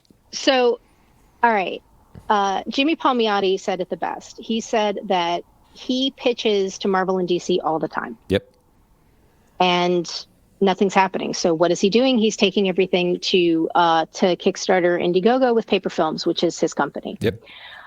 Like Painkiller Jane and all that stuff. Painkiller Jane, which he owns the license to, even though it was a TV show and it had already been, I think Dark Horse put it out, right? Or was it Image? I don't recall, honestly, at this point. Because the stuff that I've purchased has been directly from him on his... through Paper Films. Yeah. Okay, so why am I doing a Kickstarter? And people will say, well, you've got Marvel work. Why do you have to do a Kickstarter? Well, the truth of the matter is I pitched Cristabel to a bunch of people, and I either got a no or I got no response. So it was a story that I'm very passionate about, and it is a story that I have been funding on my own. And the Kickstarter is for the print run and to maybe recoup some of those costs. Right. Yeah. That I paid out for cover artists and for Amagoya's incredible artwork. Right. And for James taking all the time to edit it, and for Jaslyn doing all the work that she's doing to market it. So that's why I did a Kickstarter. With Deadleist Bouquet, we pitched Deadleist Bouquet to a bunch of places and got zero response. And it was originally Deadleist Bouquet was a 5-issue series, like it came out through Image, and it had a publisher, and then COVID kind of scuttled that. Yeah. And then I said, all right, well, let me just, send it out and pitch it out to a bunch of places. No response. And again, I had been funding this on my own. Right. And I said, screw it. I can't stop, but I also can't afford to continue. Right. So let me see what we can do on Kickstarter.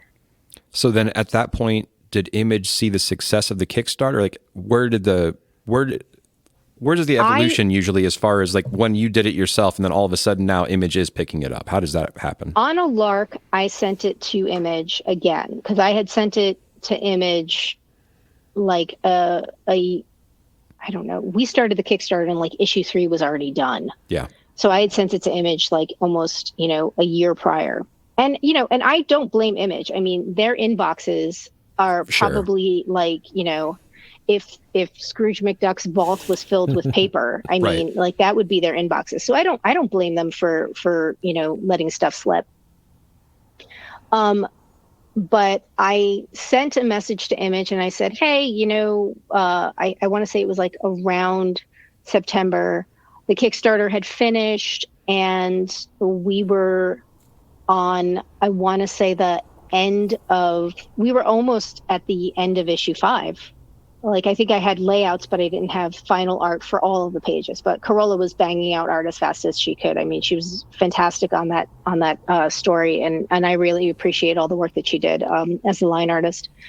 And so I sent, your typical Image pitch, which is 5 to 8 pages, blah blah blah. And I said, here you go. And they came back and said, do you have anything more? And I said, actually, yeah, I've got virtually the entire thing done. I'll throw letters because I was lettering the book. I'll throw letters on the layouts if you want to see the whole thing. And, I exported a PDF and I sent it out and Eric really liked it. But that's the thing is like, it is a lot about timing. And now, you're speaking about Eric Larson? Who's Eric? No, when you said Eric that? Stevenson. I was going to say, I'm sorry. Sorry, Eric Stevenson from Image. But also, the our eyes publisher. lit up. Eric No, Stevenson. just making sure. I'm sorry. That's, yeah. Just checking. But this idea of, it was kind of a no-brainer for them because it was done, Right. Yeah. first of all. And second of all, it was already paid for. See, there is a fallacy with people thinking about Image. And this is something that I would harangue my students about when I was at the Kubert School is Image doesn't pay page rates. Mm-hmm. And it says that on their website. And you're not special. So they're not going to pay. Like, you're not special. Mm-hmm. So you have to fund the book anyway. And the book was already funded. We funded on Kickstarter and we got beyond our goal. So I was like, woohoo, we've got a little money to play with. So I wasn't dipping into everything that I had to continue making the book. I had enough to finish the book and not have to keep dipping in. And that's why I went to Kickstarter. Now, you have an Image book, and now everybody says, well, why aren't you doing all of your books through Image? 2 reasons. One, because I can't always afford to do every single book through Image because Image doesn't pay page rates. Please read the submission guidelines, please, for the love of all that's holy. And 2, because just because you do one book with Image doesn't mean that you're rubber stamped to do every other book. Right. Now, Cristabel is very different in genre, in artwork, in tone than the Deadleist Bouquet. Yes. So just because Image greenlit the Deadleist Bouquet does not mean that Image is going to greenlight Cristabel, because Cristabel is, first of all, is going to be a 3-volume book at 60 pages each, which is a very different marketing strategy than doing a 5-issue, 22-paged series, which is more standard American comics. Mm-hmm. So it is a very different format. It is also a sword and light sorcery medieval kind of tale versus a story taking place in 1998 right in New Jersey, like vastly different. Yeah. So I think everybody has this sort of notion of, oh, well, you're working for Marvel, why don't you just like, I got Marvel cred. Mm-hmm. Yeah, I got Marvel cred. Still doesn't mean that it's going to mean anything. I mean, the infinitesimal number of integers in between getting a Marvel or DC job and getting to the point where you can hand Eric Stevenson 2 sentences on a napkin at a bar and get a book greenlit. There is an infinitesimal amount of steps in between. Which one is more gratifying for you personally, as far as as far as goals go? Like, is fulfilling these Kickstarters of wholly your own ideas and getting those pushed out more gratifying than like writing a book for Marvel or DC? Or, I mean, I might be asking you to, compare your children, but I think it's different. I don't think one is better than the other. I think it's different. I would say that writing for Marvel or DC has its own difficulties and has its own advantages. I mean, obviously I'm getting paid, which is great. Yep.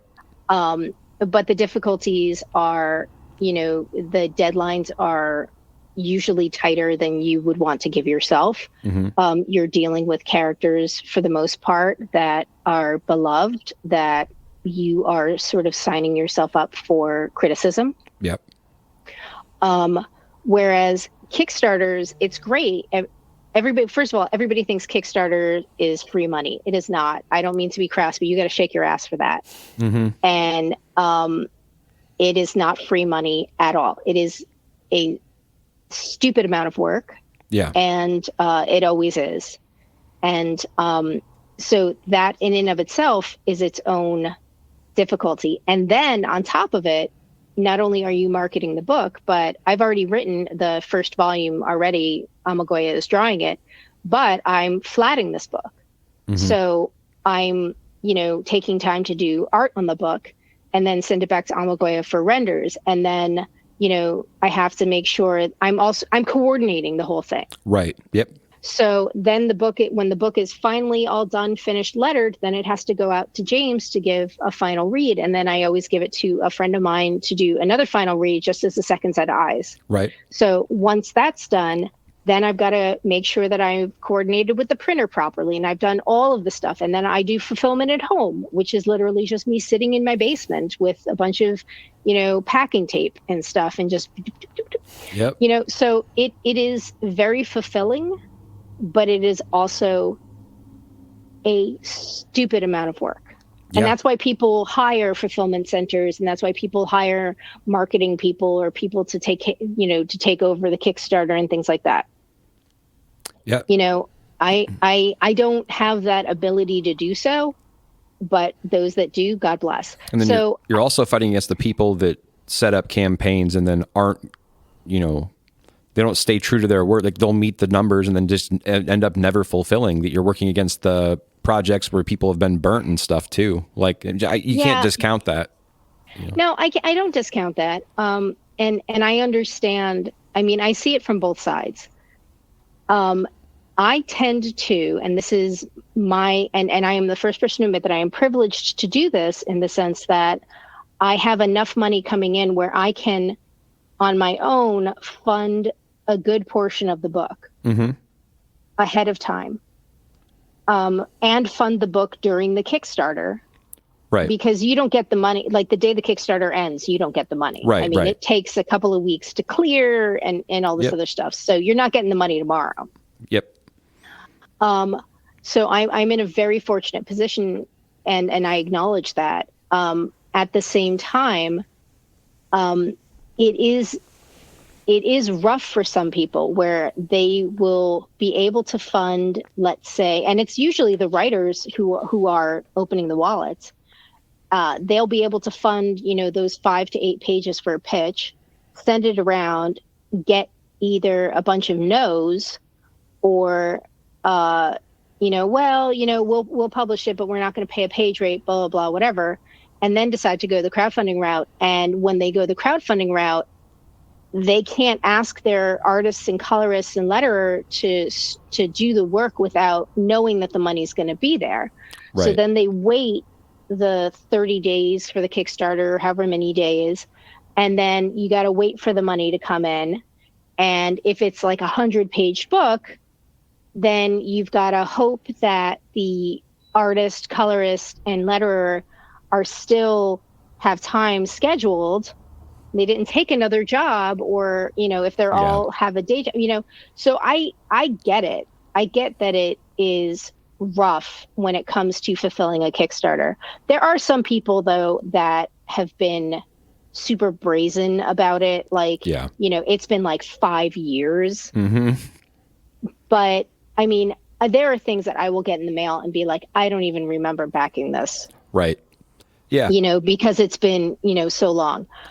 But we tend to have the vast majority of the book done, that if there's going to be a hiccup, and I'm knocking on wood right now because I'm going to jinx myself. If there's going to be a hiccup, the hiccup is going to be in the other version of the process where it's printing or something like that. And I try to use domestic printers, because my whole thing is, or at least North American printers, because my whole thing is, look, I can drive anywhere in this country in 7 days. And if I've got to take time off and just get in a car and drive to Montreal to pick up books, transcontinental, or, or I got to drive down to Virginia to pick up books. It makes it possible, at least. Yeah. I'll do it. I don't care. If I got to fly out to San Francisco to pick up books, to rent a car, to drive them back to Jersey, I'll do it.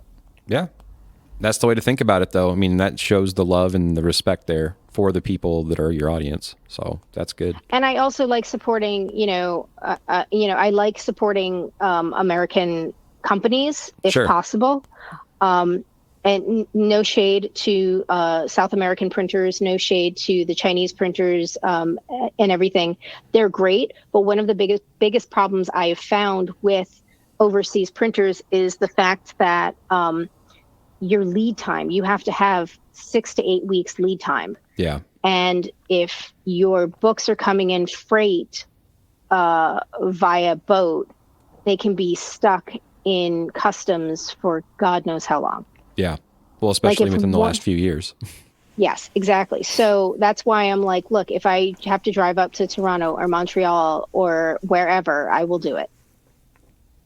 Cool. And that's that passion. I mean, yeah, for sure.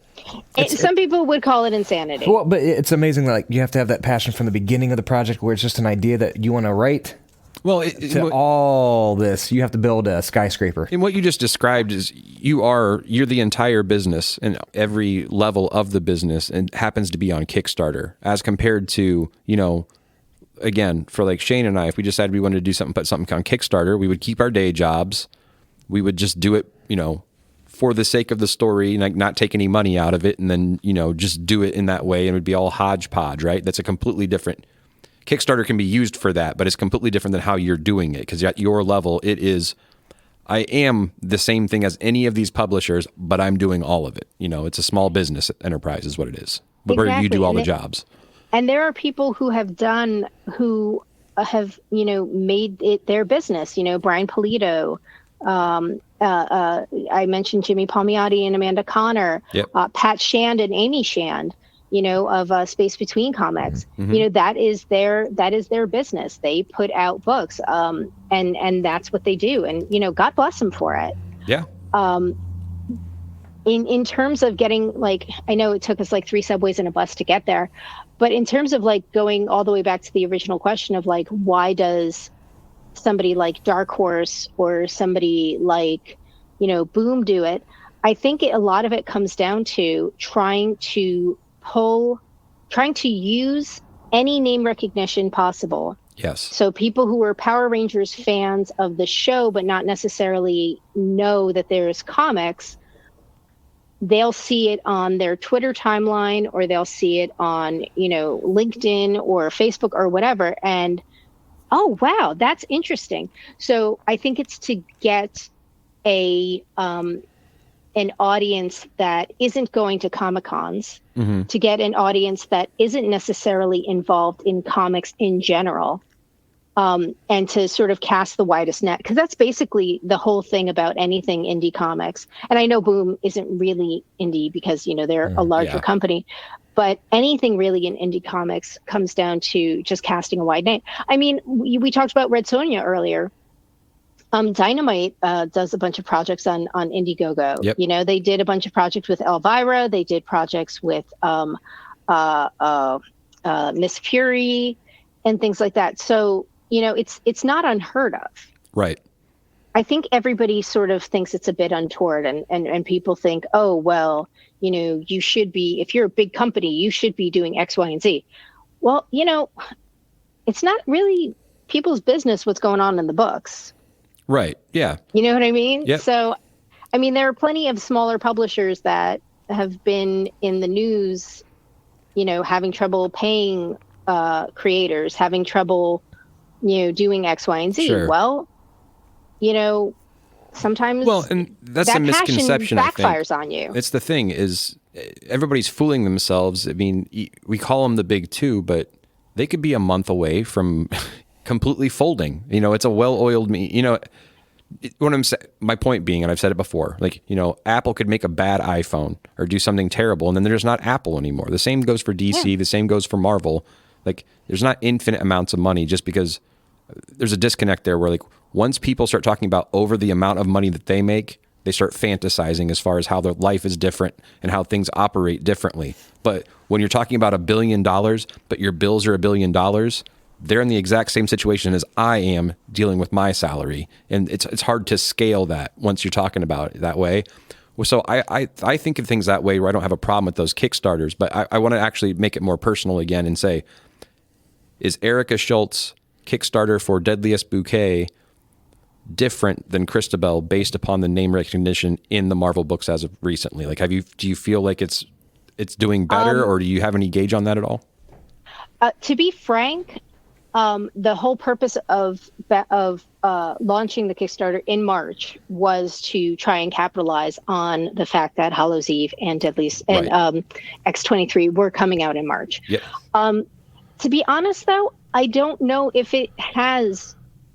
it's done anything. I think that... Is the story too different to where it doesn't matter? I don't know if it's a matter of the story being different. I think the climate is very different. If we want to, I know talking about money is so gauche, but I mean, if we want to talk literally dollars and cents, the Deadleist Bouquet was farther along in terms of funding than Cristabel is right now, in terms of how much time has passed. Now, mind you, Cristabel is a $10,000 ask, whereas Deadleist Bouquet was a $20,000 ask.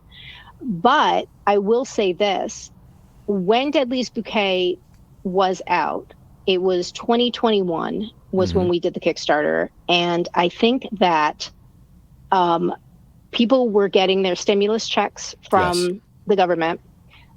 People were getting, inflation was not what it is currently. Sure.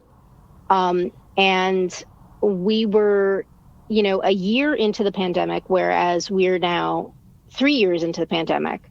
So I think that it is a very different time. Sure. So I don't think that it has anything to do with the name recognition. I don't think it has anything to do with that. I think, if anything, it has to do with the environment is different. Postage has gone up. Yep. So unfortunately, I have to charge more for postage to be able to get the books to you. And sometimes things are just out of people's price range. And I don't begrudge people for that. Honestly, I don't. I mean, I know there are some people that get upset, like, well, I backed your Kickstarter and you didn't back mine. It's like, well, I don't have that extra scratch right now. Right.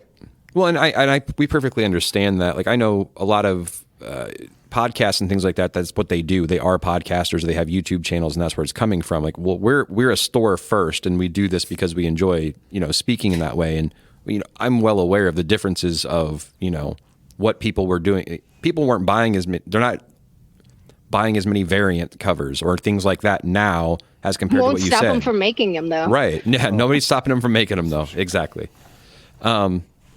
So, and I'm sorry to have taken that turn. I've always found the whole Kickstarter process very interesting. And I know now, you've done a few of them, and you're, I'm also do follow you on Twitter, and I see I kind of see just the marketing and the project outside piece of it. And I wanted to take the opportunity now of speaking to you kind of to see that back end. And I really appreciate the insight. It's a lot of fun. I will say this, you mentioned Twitter. I will say this.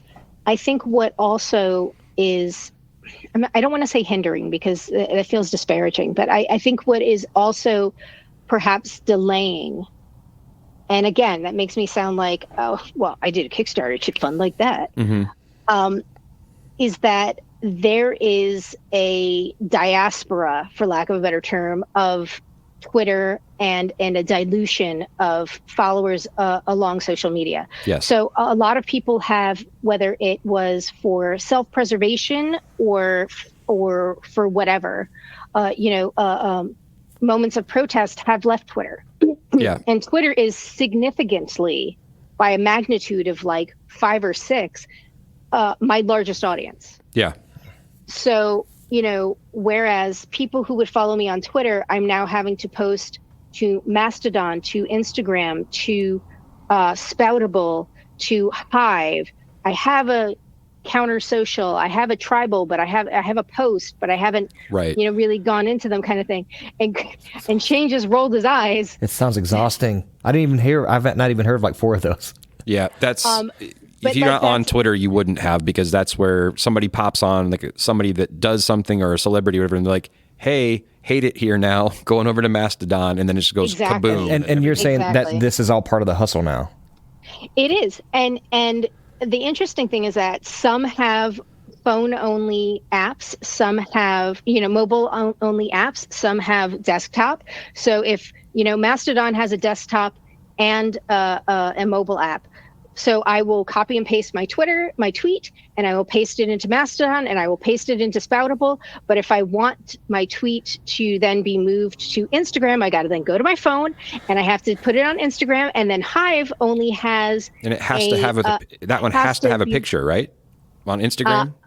Instagram, it has to have some type of photo. So maybe I do a screenshot, right, or something like that. Or if I do a screenshot on my computer, I then airdrop it to my phone. So then I will be able to. I mean. I'm just going to find a 19-year-old. It's the exact same thing for the store. I completely get it's marketing the exact same thing. You have to do the same thing for the store. Exactly. Yeah. So whereas with Deadleist Bouquet, I would have basically 2 places I did 2 places to anybody in the UK. I'm not saying, 2 places. So whereas I had 2 places where I could take my tweet and just literally post it onto Instagram, I no longer have that ability. Yes, I can still do that, but I then have to make sure that I then copy and paste and then put it into everything else. Also, Instagram is not good with links. So whenever you're doing a story, you then have to do that little extra button that says click here with the link. And things like that. Or it's got to be static in the actual profile itself. If you've got something that you want persistent, it's a lot of work. It is. So whereas I don't know the amount of time that I spent on the Deadleist Bouquet Kickstarter in terms of like doing that, I would say that amount of time that I would spend has doubled. Yeah. Sure. Just since Deadleist Bouquet? The difference she's saying in the social media changes, yes, as far as by Twitter not being the one and only, branching out has doubled that time. Which that was just in 3 years. Imagine. No brainer. Yeah, it was June. It was mid-May to mid-June 2021, which is when we did Deadleist Bouquet, and then it's now we started end of March 2023. A year and a half, not even, and almost 2 years, and look how much of a difference it makes because one dude decided he was going to ruin the world. Yep. I'm going to wake up and burn it all down. Seriously, like dumber Lex Luthor is how I... Dumber Lex Luthor? But having read about this now, I am going to be brokenhearted if this doesn't happen because it sounds so... Cristabel sounds amazing. It really does. Yeah. And also, I'm going to will the Erica Schultz beta rebill ongoing into... I'm going to manifest it because that sounds... Look, we'll do what we can on this side. That's the whole purpose of having this is we'll get some people to listen and they'll be tuning in and checking out the projects and stuff. So I'm excited about that. And I absolutely appreciate it. I will say this. I think even if Cristabel doesn't fund on Kickstarter, I do have some other stuff coming out from publishers that I can probably, take a couple of less burritos a month. Shell game. Yeah. Yeah. Well, that's the thing is you're always, I rob Peter to pay Paul. So I take from my burrito stash and put it towards the comic stash. Mm-hmm. I love burritos and I have a Cadobo literally right down the street. Oh. So I'm the worst. Does yours still serve breakfast?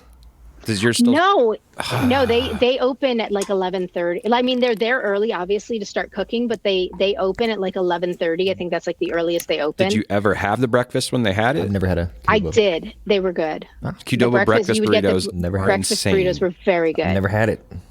I'm a 10-minute walk. I mean, I drive because I'm lazy, and it's like 2.5 minutes, but I'm literally like a 10-minute walk from Qdoba, and they know me. Like I walk in and I'm like, hi, may I please have, and they laugh at me because I say please and thank you for literally every single condiment because that's the way just I was courtesy, raised. yeah.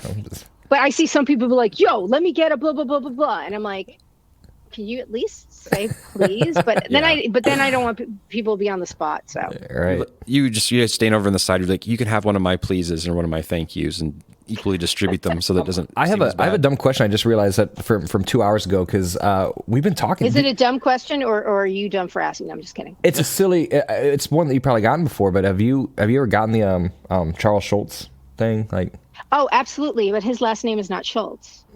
what was his last name? I read His last name is Schultz. Schultz. So is it different spelling? Yes, it is. Oh well, there you He go. doesn't have the T. So I assume that's exactly what you said to everybody that asked. Yeah. So there is another comic creator called Jeff Schultz, who I'm not related to. Schultz is not my last name. Schultz is my husband's last name. Okay. So I had a career in advertising. Right when I got out of college, I worked at an ad agency and in advertising for about 10 years. And then I got laid off in 2007, 2008, like everybody else did. But I had a career as an art director in an ad agency under my maiden name for many, many years. So when I changed careers and I started working in comics, I figured, it'll be a lot easier if I just sort of rebrand myself. And, legally, I'm still my maiden name, but I'll just rebrand. I've got this extra name I can use. He's not really doing anything It's just a with spare it. name sitting around. Here we Yeah. go. That's awesome. So I just started publishing everything under my husband's name. And so I have people that will come up to me and be like, I am the biggest fan of Peanuts. Was he your grandfather? And I said, if you're the biggest fan of Peanuts, you'll realize that our names are completely different. There you go.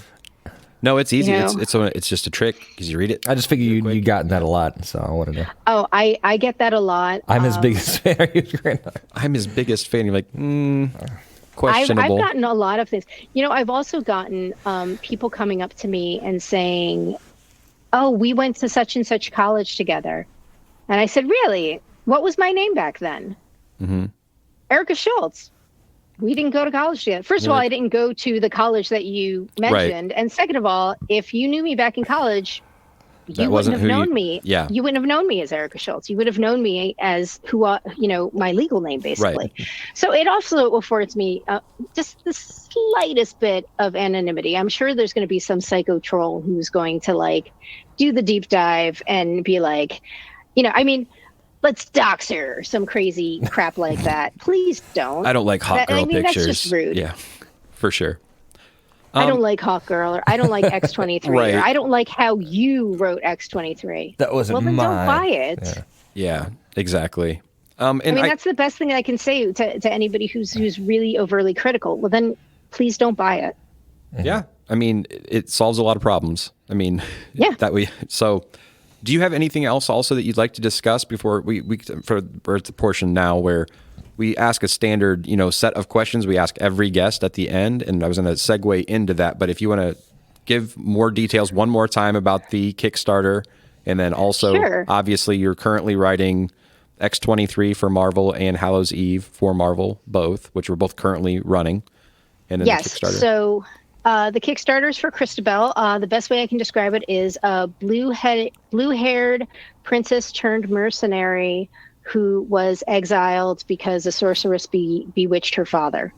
There you go. That's rock and roll there. That's rock and roll. That's metal. And we have 4 amazing covers. We have covers by Skylar Patridge, Allison Sampson, Fabian Lelay, and Natasha Alterici. They are all very different styles, but every single one of them captures a particular ethos of the story. It's a story about revenge. It is a story about making peace with who you are. Very similar to, what we're doing in Deadly Regenesis.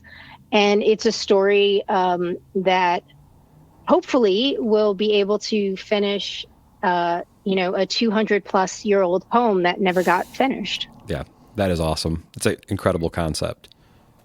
So at this point of the show, what we do is we've got these set questions, and I'm going to start asking those if that's okay. Of course. We purposely also don't usually give them ahead of time because part of the fun is just doing it off the top of your head. The spontaneity, yeah. Yeah. So this one's a little bit deeper, though, so it might take you a second, and dead air is completely fine.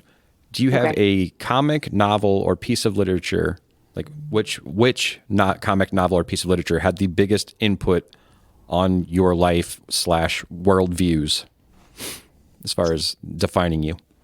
Oh, this is going to be so cheesy.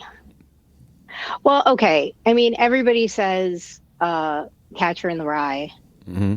And I used to, for many, many years, I would reread it every year, and I would get something else out of it. I would say there was a great book that I read in college, a great novel called Ruby Fruit Jungle. Okay. And I'm not familiar with that.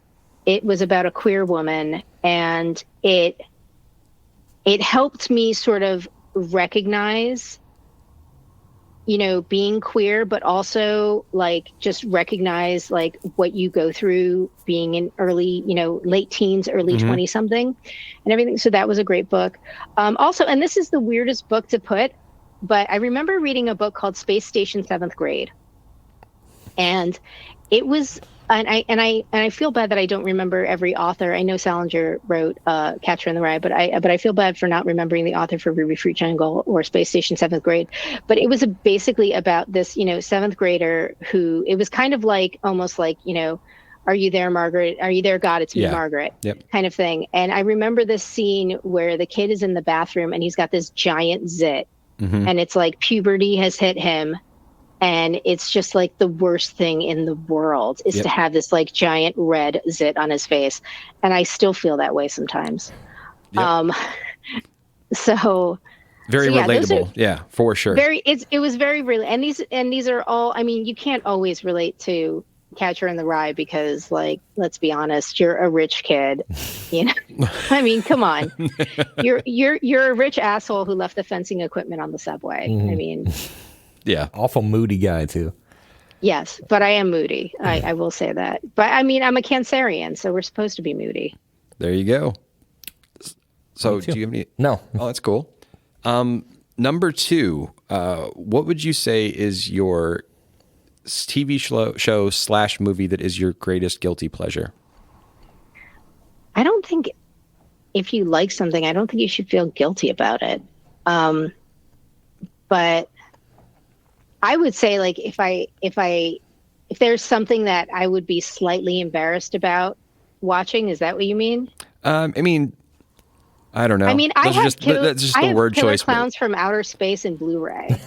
But same. See, but depending on who you talk to, I suppose you would be made to feel embarrassed. But talking to us, I've seen it it will be celebrated 5,000 times. It's amazing. I love that movie, and my best friend got it for me on Blu-ray, and it was amazing. Because I guess we should reword it to more so say, like, what would somebody be surprised that you enjoy? I guess, It's probably like the only, and I put horror in air quotes. It's probably like the only horror flick that I actually really like, because I think horror as a genre is great, but I don't know that it's really super my bag, even though I wrote a horror story called 12 Devils Dancing a couple of years ago. But it was more crime and horror, so I leaned more into that. But I would say probably people might be surprised that I have Killer Clowns from Outer Space on Blu-ray. That's awesome. But I also have, like, if there is a film or a show that I will watch, like, that will sort of like be something that is so familiar to me that it's almost soothing, I would say it's either the first Star Wars: A New Hope, which my husband kindly transferred to DVD for me and digitally for me, the version without the original, right? the original OG, because my mom was 8.5 months pregnant with me when she took my older brother to see it. So I always tell people I was there because, if she had me in that theater, I would have been fine. were in the audience. You were. I was. For all. And I argued with my sister about this when we were waiting online for it was Return, I believe, and the line was like wrapped around the theater, and my sister was asking, why she didn't, because my brother was like, I'm the only one who saw the first one in theater, just being an older brother. Right. And my sister said, why didn't I get to see it? And my mom's like, well, you were a baby. And I said, well, I saw it through Mom's belly button. That's awesome. And, so there you go. So I was there. You got an iris.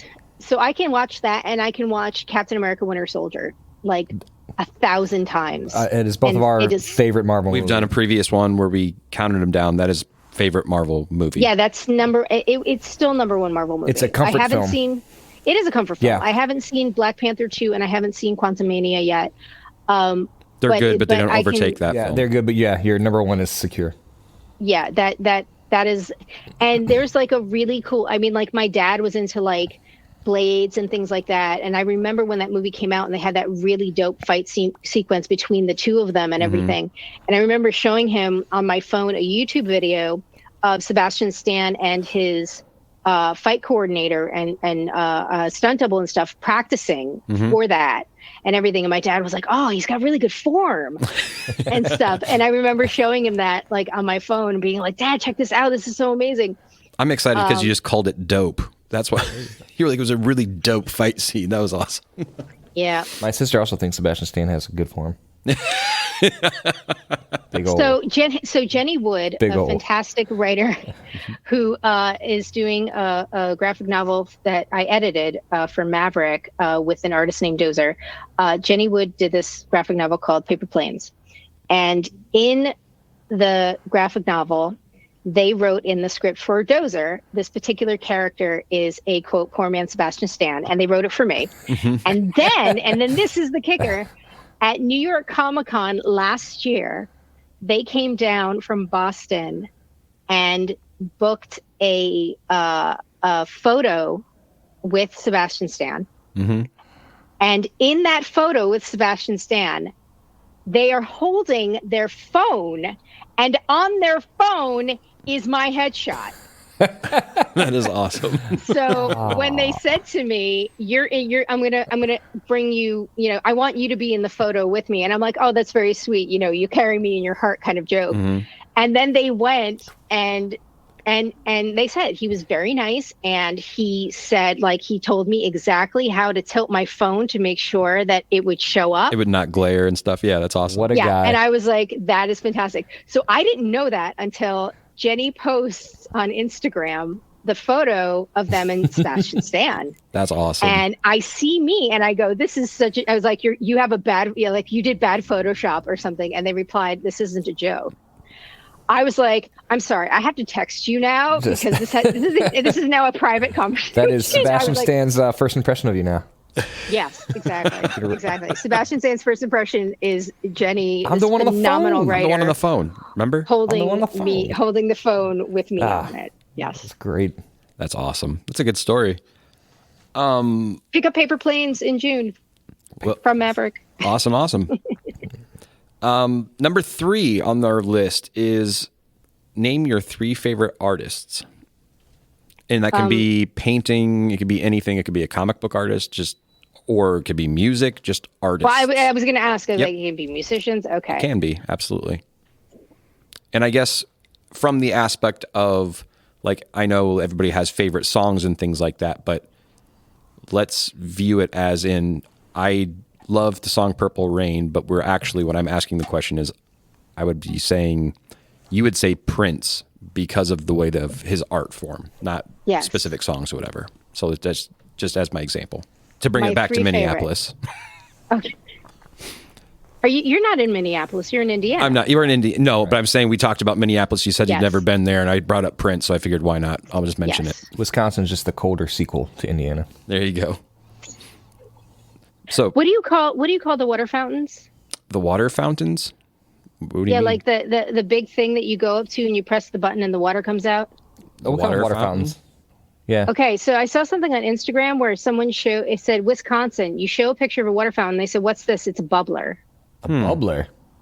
Yeah. Now my husband, who's from Ohio, I said to him this morning, I was like, "What's this?" And he goes, "It's a water fountain." I was like, "Well, in Wisconsin they call it a bubbler." He's like, "Well, in Wisconsin they're morons." They must be morons. Well, and I was like, they have an alcoholism problem. Or we just, so who knows? The internet's just wrong about that thing. Who knows? I don't know. It could be a fun game that people do now where they just the name internet's things. wrong? The only ones I've actually Well, it was bound to happen once. Yeah. Okay, favorite artist. Okay. One of my favorite artists who I am absolutely blessed to have worked with is Adriana Mello. Yes. Cool. She's fantastic. I am staring at, she has a print at conventions of Sebastian Stan as the Winter Soldier holding the Iron Man. Wait, hold on. Who owns the original? Wow. Nice. That is awesome. I own the original. That's amazing. Is that marker? It is marker, pen, ink. It is Copic marker. It is pencil, pen, and India ink. Yeah. I follow her Instagram and everything she posts. It's like It's fantastic. human. Yes. So, and she did all the covers for the Deadleist Bouquet, and she's done multiple covers for multiple things, and she's just fantastic. She did a cover for 12 Devils Dancing. She's great. I really enjoy working with her, and she's just such a huge heart. I love her. So Adriana Mello's one. Does this have to be artists that I've worked with? No, just that Okay. you appreciate or that have inspired you in some way. Anything at all. Okay, well, Bill Sienkiewicz. Yeah. Thank you. Good. Yep. Yeah. It's a good one. Just I have worked with him too. He's done a bunch of covers for me, and I met him when I was working at Continuity Studios, and he was just always so kind, and he's always been so kind and just so incredibly, I mean, someone of that skill and talent and Vision. just He's got a so unique many, vision to things. not just Yeah. vision, but so many years in the business, Yeah. still being as humble and kind as he is. It's incredible. My young cousin was my intern at New York Comic Con this year, and I didn't get a chance to make it up to the main floor. And my husband likes to bake, so we always send Bill cookies and stuff. So I send Caitlin with like a box of cookies, and I say, your job is to go up to see Bill and wait online and everything, and give him the cookies and tell him it's from us. And she comes back and she just looks like she has this glow about her. I was like, what? She goes, he gave me a hug and it was amazing. I was like, those hugs are amazing. Bill Sienkiewicz's legend grows ever larger. Jeez. The only thing better than his artwork is his hugs. The guy changed the game. Yeah. Just New Mutants? Yeah, his Electro. Brains explode. Oh my God. Do you know that Amanda Connor was working with Bill, and there's photos of her in the Electra outfit because she modeled for him when he was doing Electra Assassin.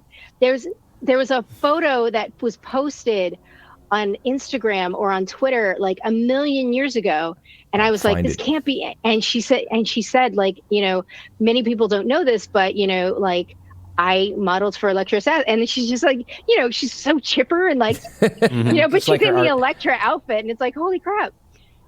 Yes, look that up. Definitely look it up. I did not know Connor. that. Also, Amanda O'Connor is like my husband's friend from college. Sorry. but Amanda Connor, it's interesting that she worked with him because her art style is so diametrically different, but equally great. Totally. But see, that's the thing is like inspiration, like having somebody's style be different from you is actually, I think, more of an inspiration than, emulating someone else's style. Yeah. You know what I mean? I'd rather have her fully formed. But as he's she also is shifted a lot too, because when he was like he'd worked a lot with Adams, and back then he was kind of drawing in that way. and then he that found was his also the voice. house style, Right, at exactly. the time. And then he finds his voice, and then But I'm just saying, he influences the next. To flip it, to turn it on and off like a switch, though, is another testament to the talent, It's right? Sienkiewicz, man. So yeah. Hell yeah. Okay, so Sienkiewicz, Adriana Mello. I don't You're know. like, let me just look around the room. There's something around here for me somewhere. I'm literally like looking. It I'm can be looking Sebastian around. Stan. Yeah, you can't. It's No, allowed to I'm be. not going to say Sebastian Stan, although like he's incredibly talented, and I give a lot, and very versatile because like he's in every genre of everything. It's Tommy Lee. Which is I couldn't get through it. I'm sorry. No, I couldn't get through it.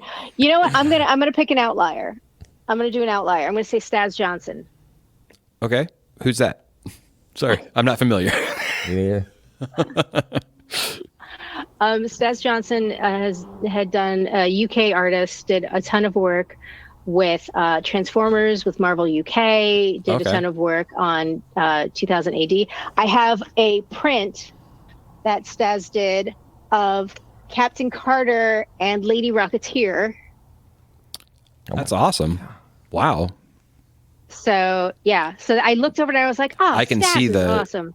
Transformers. I mean, yes, the style wise, I think I might be in those books we've got downstairs. The UK, Right. Yeah, all looks very similar. I had, cool, as everybody watches me like put this back on my wall crookedly, he had posted a Transformers cover that he did a million years ago, and like I said, my husband's a huge Transformers fan, and I said, I think we have that cover in my house. Like he has that Sienkiewicz #1, I'm sure, right? Your husband? I'm sure. Yeah. Come on. I know it was probably a stupid insult. question. I'm not trying to insult. Insult a guest. And this is no shade to any of the phenomenal artists that are out there and any of the phenomenal artists that I've worked with. So No, I just have to absolutely like, not. But I would say Adriana, Bill, and Staz. That's awesome. Yeah.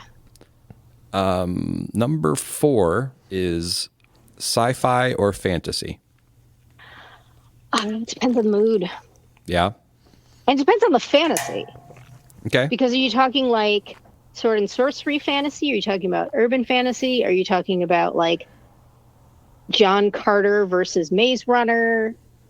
I think in this respect would be the sword and sorcery, more classical view of like Chronicles of Prydain, Lord of the Rings type. But also Lord of the Rings type, very generic. That way we can ask this question to a billion different guests and have a different answer. You can say ElfQuest and be fine. Yeah.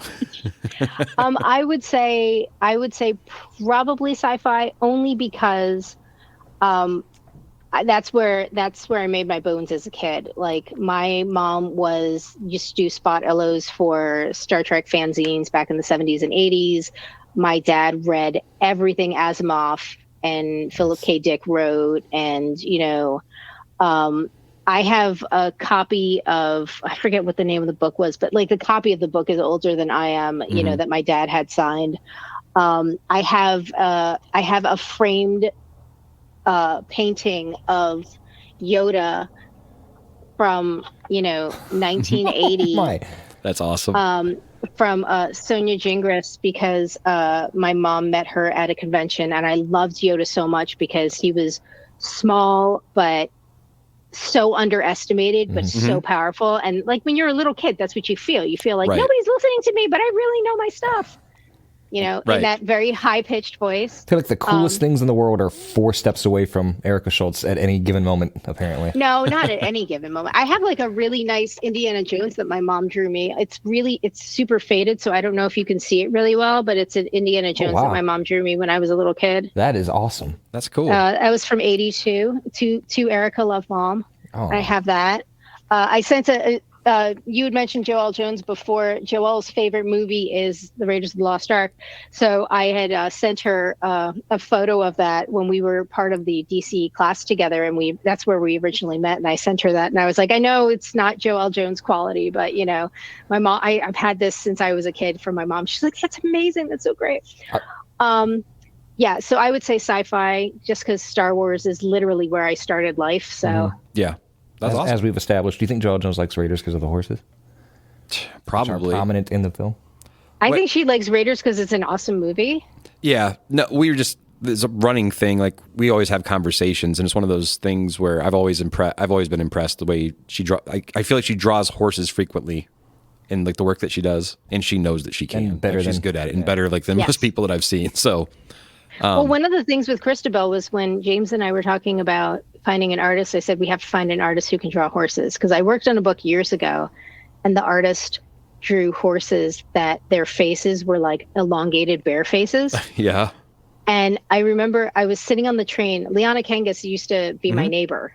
That's awesome. And so we would take the train into Manhattan together, and we were sitting on the train, and I had my laptop open. I was working on this, and she looks and she goes, "Dude, that's a bear." I said, "Look, they're trying."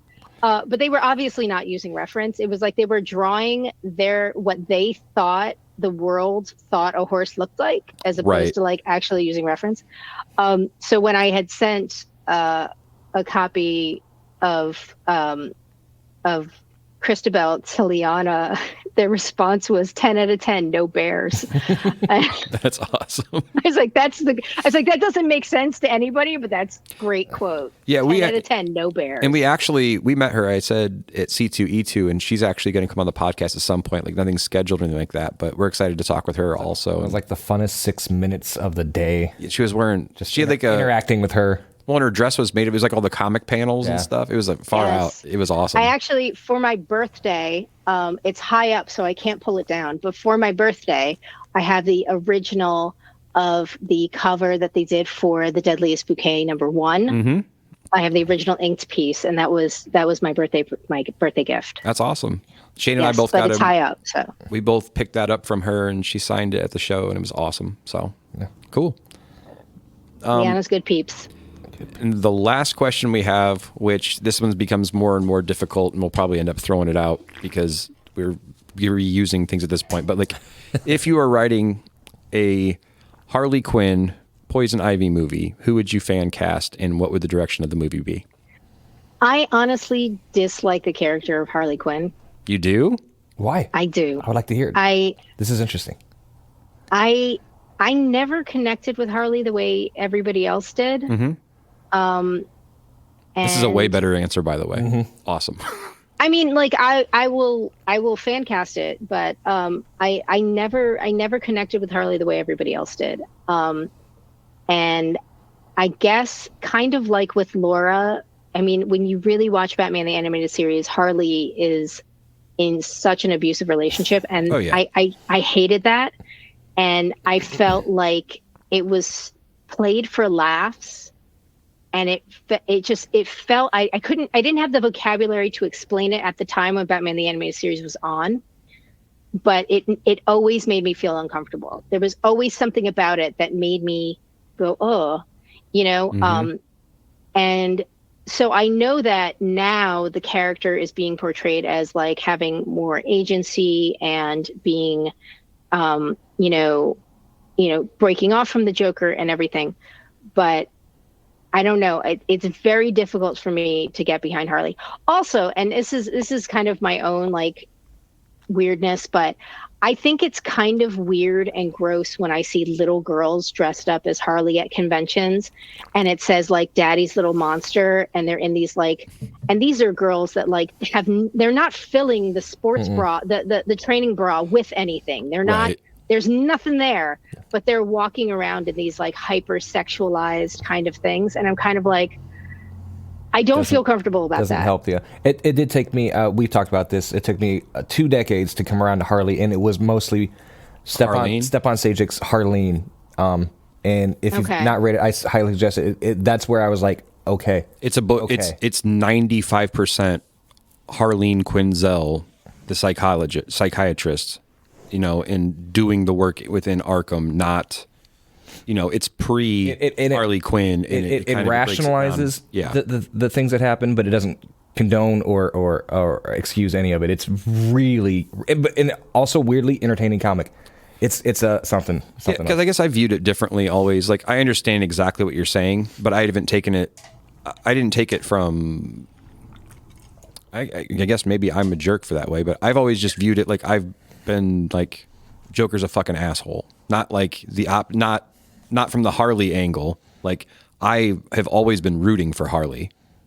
So I guess that's where I didn't feel weird about it. And I was just like, and I also felt it was very uncharacteristic, depending on who's writing it or how it goes down, that Joker would even have anybody. Like if he's that completely just way out there, like there should be zero companionship. Some girls fall for some toxic guys. But isn't it weird? Would you have ever seen Harley ending up in one of the most stable relationships in all of comics? Which is why we chose Poison Ivy.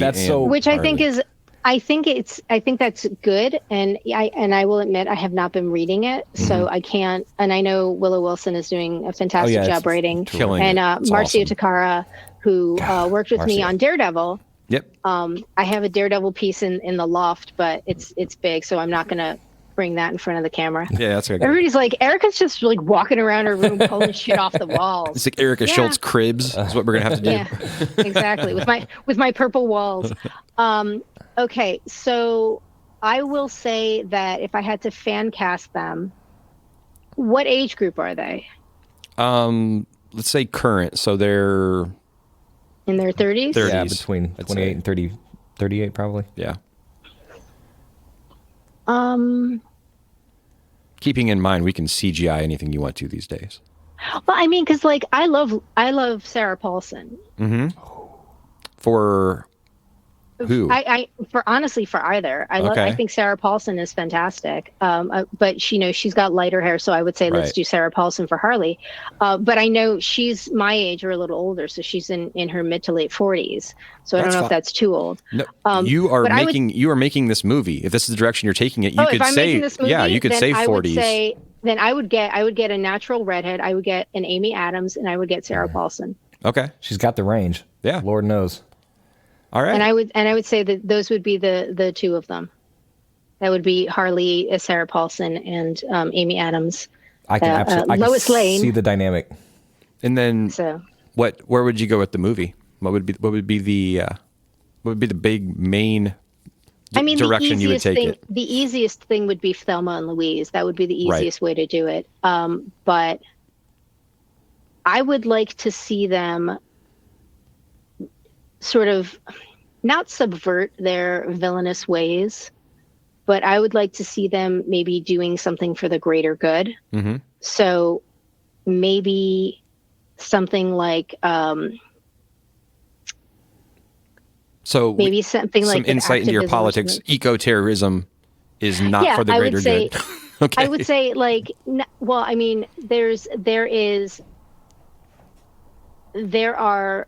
there's activism, and then there's if it's activism, I'm not going to call it terrorism, but there's activism, and then there's a step beyond when people get hurt. Right. I don't want to see people get hurt. If people get hurt in this story, they're getting hurt as a consequence that then Pamela and Harley are going to have to reconcile. Yeah. So, think about it in the way we do it with Hallows Eve, this idea of, she is now forced to reconcile the consequences of her actions. Yes. I wouldn't want to see Pam and Harley just, tear ass and murder spree, whatever. Yeah. Murder spree, scorched earth. No. Yeah. That's Natural Born Killers for the Barbie movie. That's what I want to see with that. Right. That's for. That's a different movie. Well, because it's a lot more fun because you don't really attribute any brains to Barbie or Ken anyway. Like they can just be mindless murder spree as compared to, you'd want more well-rounded characters that like Pamela and Harley, obviously. Which is why I really do hope that the twist is that it's Natural Born Killers with Barbie and Ken. That would be amazing. I think it'd be incredible. I 100% agree. That's what you got me. And with that, I think that's going to be our entire show. I want to thank you again very much for coming on. We've had a blast. Thank you for spending so much time with us. I think we've had a lot of fun and covered a lot of ground. And I told you I talk way too much. No, it was great. Thank you so much for your time. It was amazing. And then one last time, I'm going to push it again. We are looking at Cristabel on Kickstarter until April 28th. That is correct? Erica Schultz with a T. Erica Schultz with a T. Absolutely. And a C, SCHULTZ, and the C is for comics. There you go. The C is for comics. And as you can see here, also, we just left them out, but she's currently writing X-23. Go out and pick up Deadleist Bouquet. It comes out in trade paperback from Image on April 12th, which is next week. And then also pick up Hallows Eve. And with that, we say thank you, and we'll see you next time. Thank you.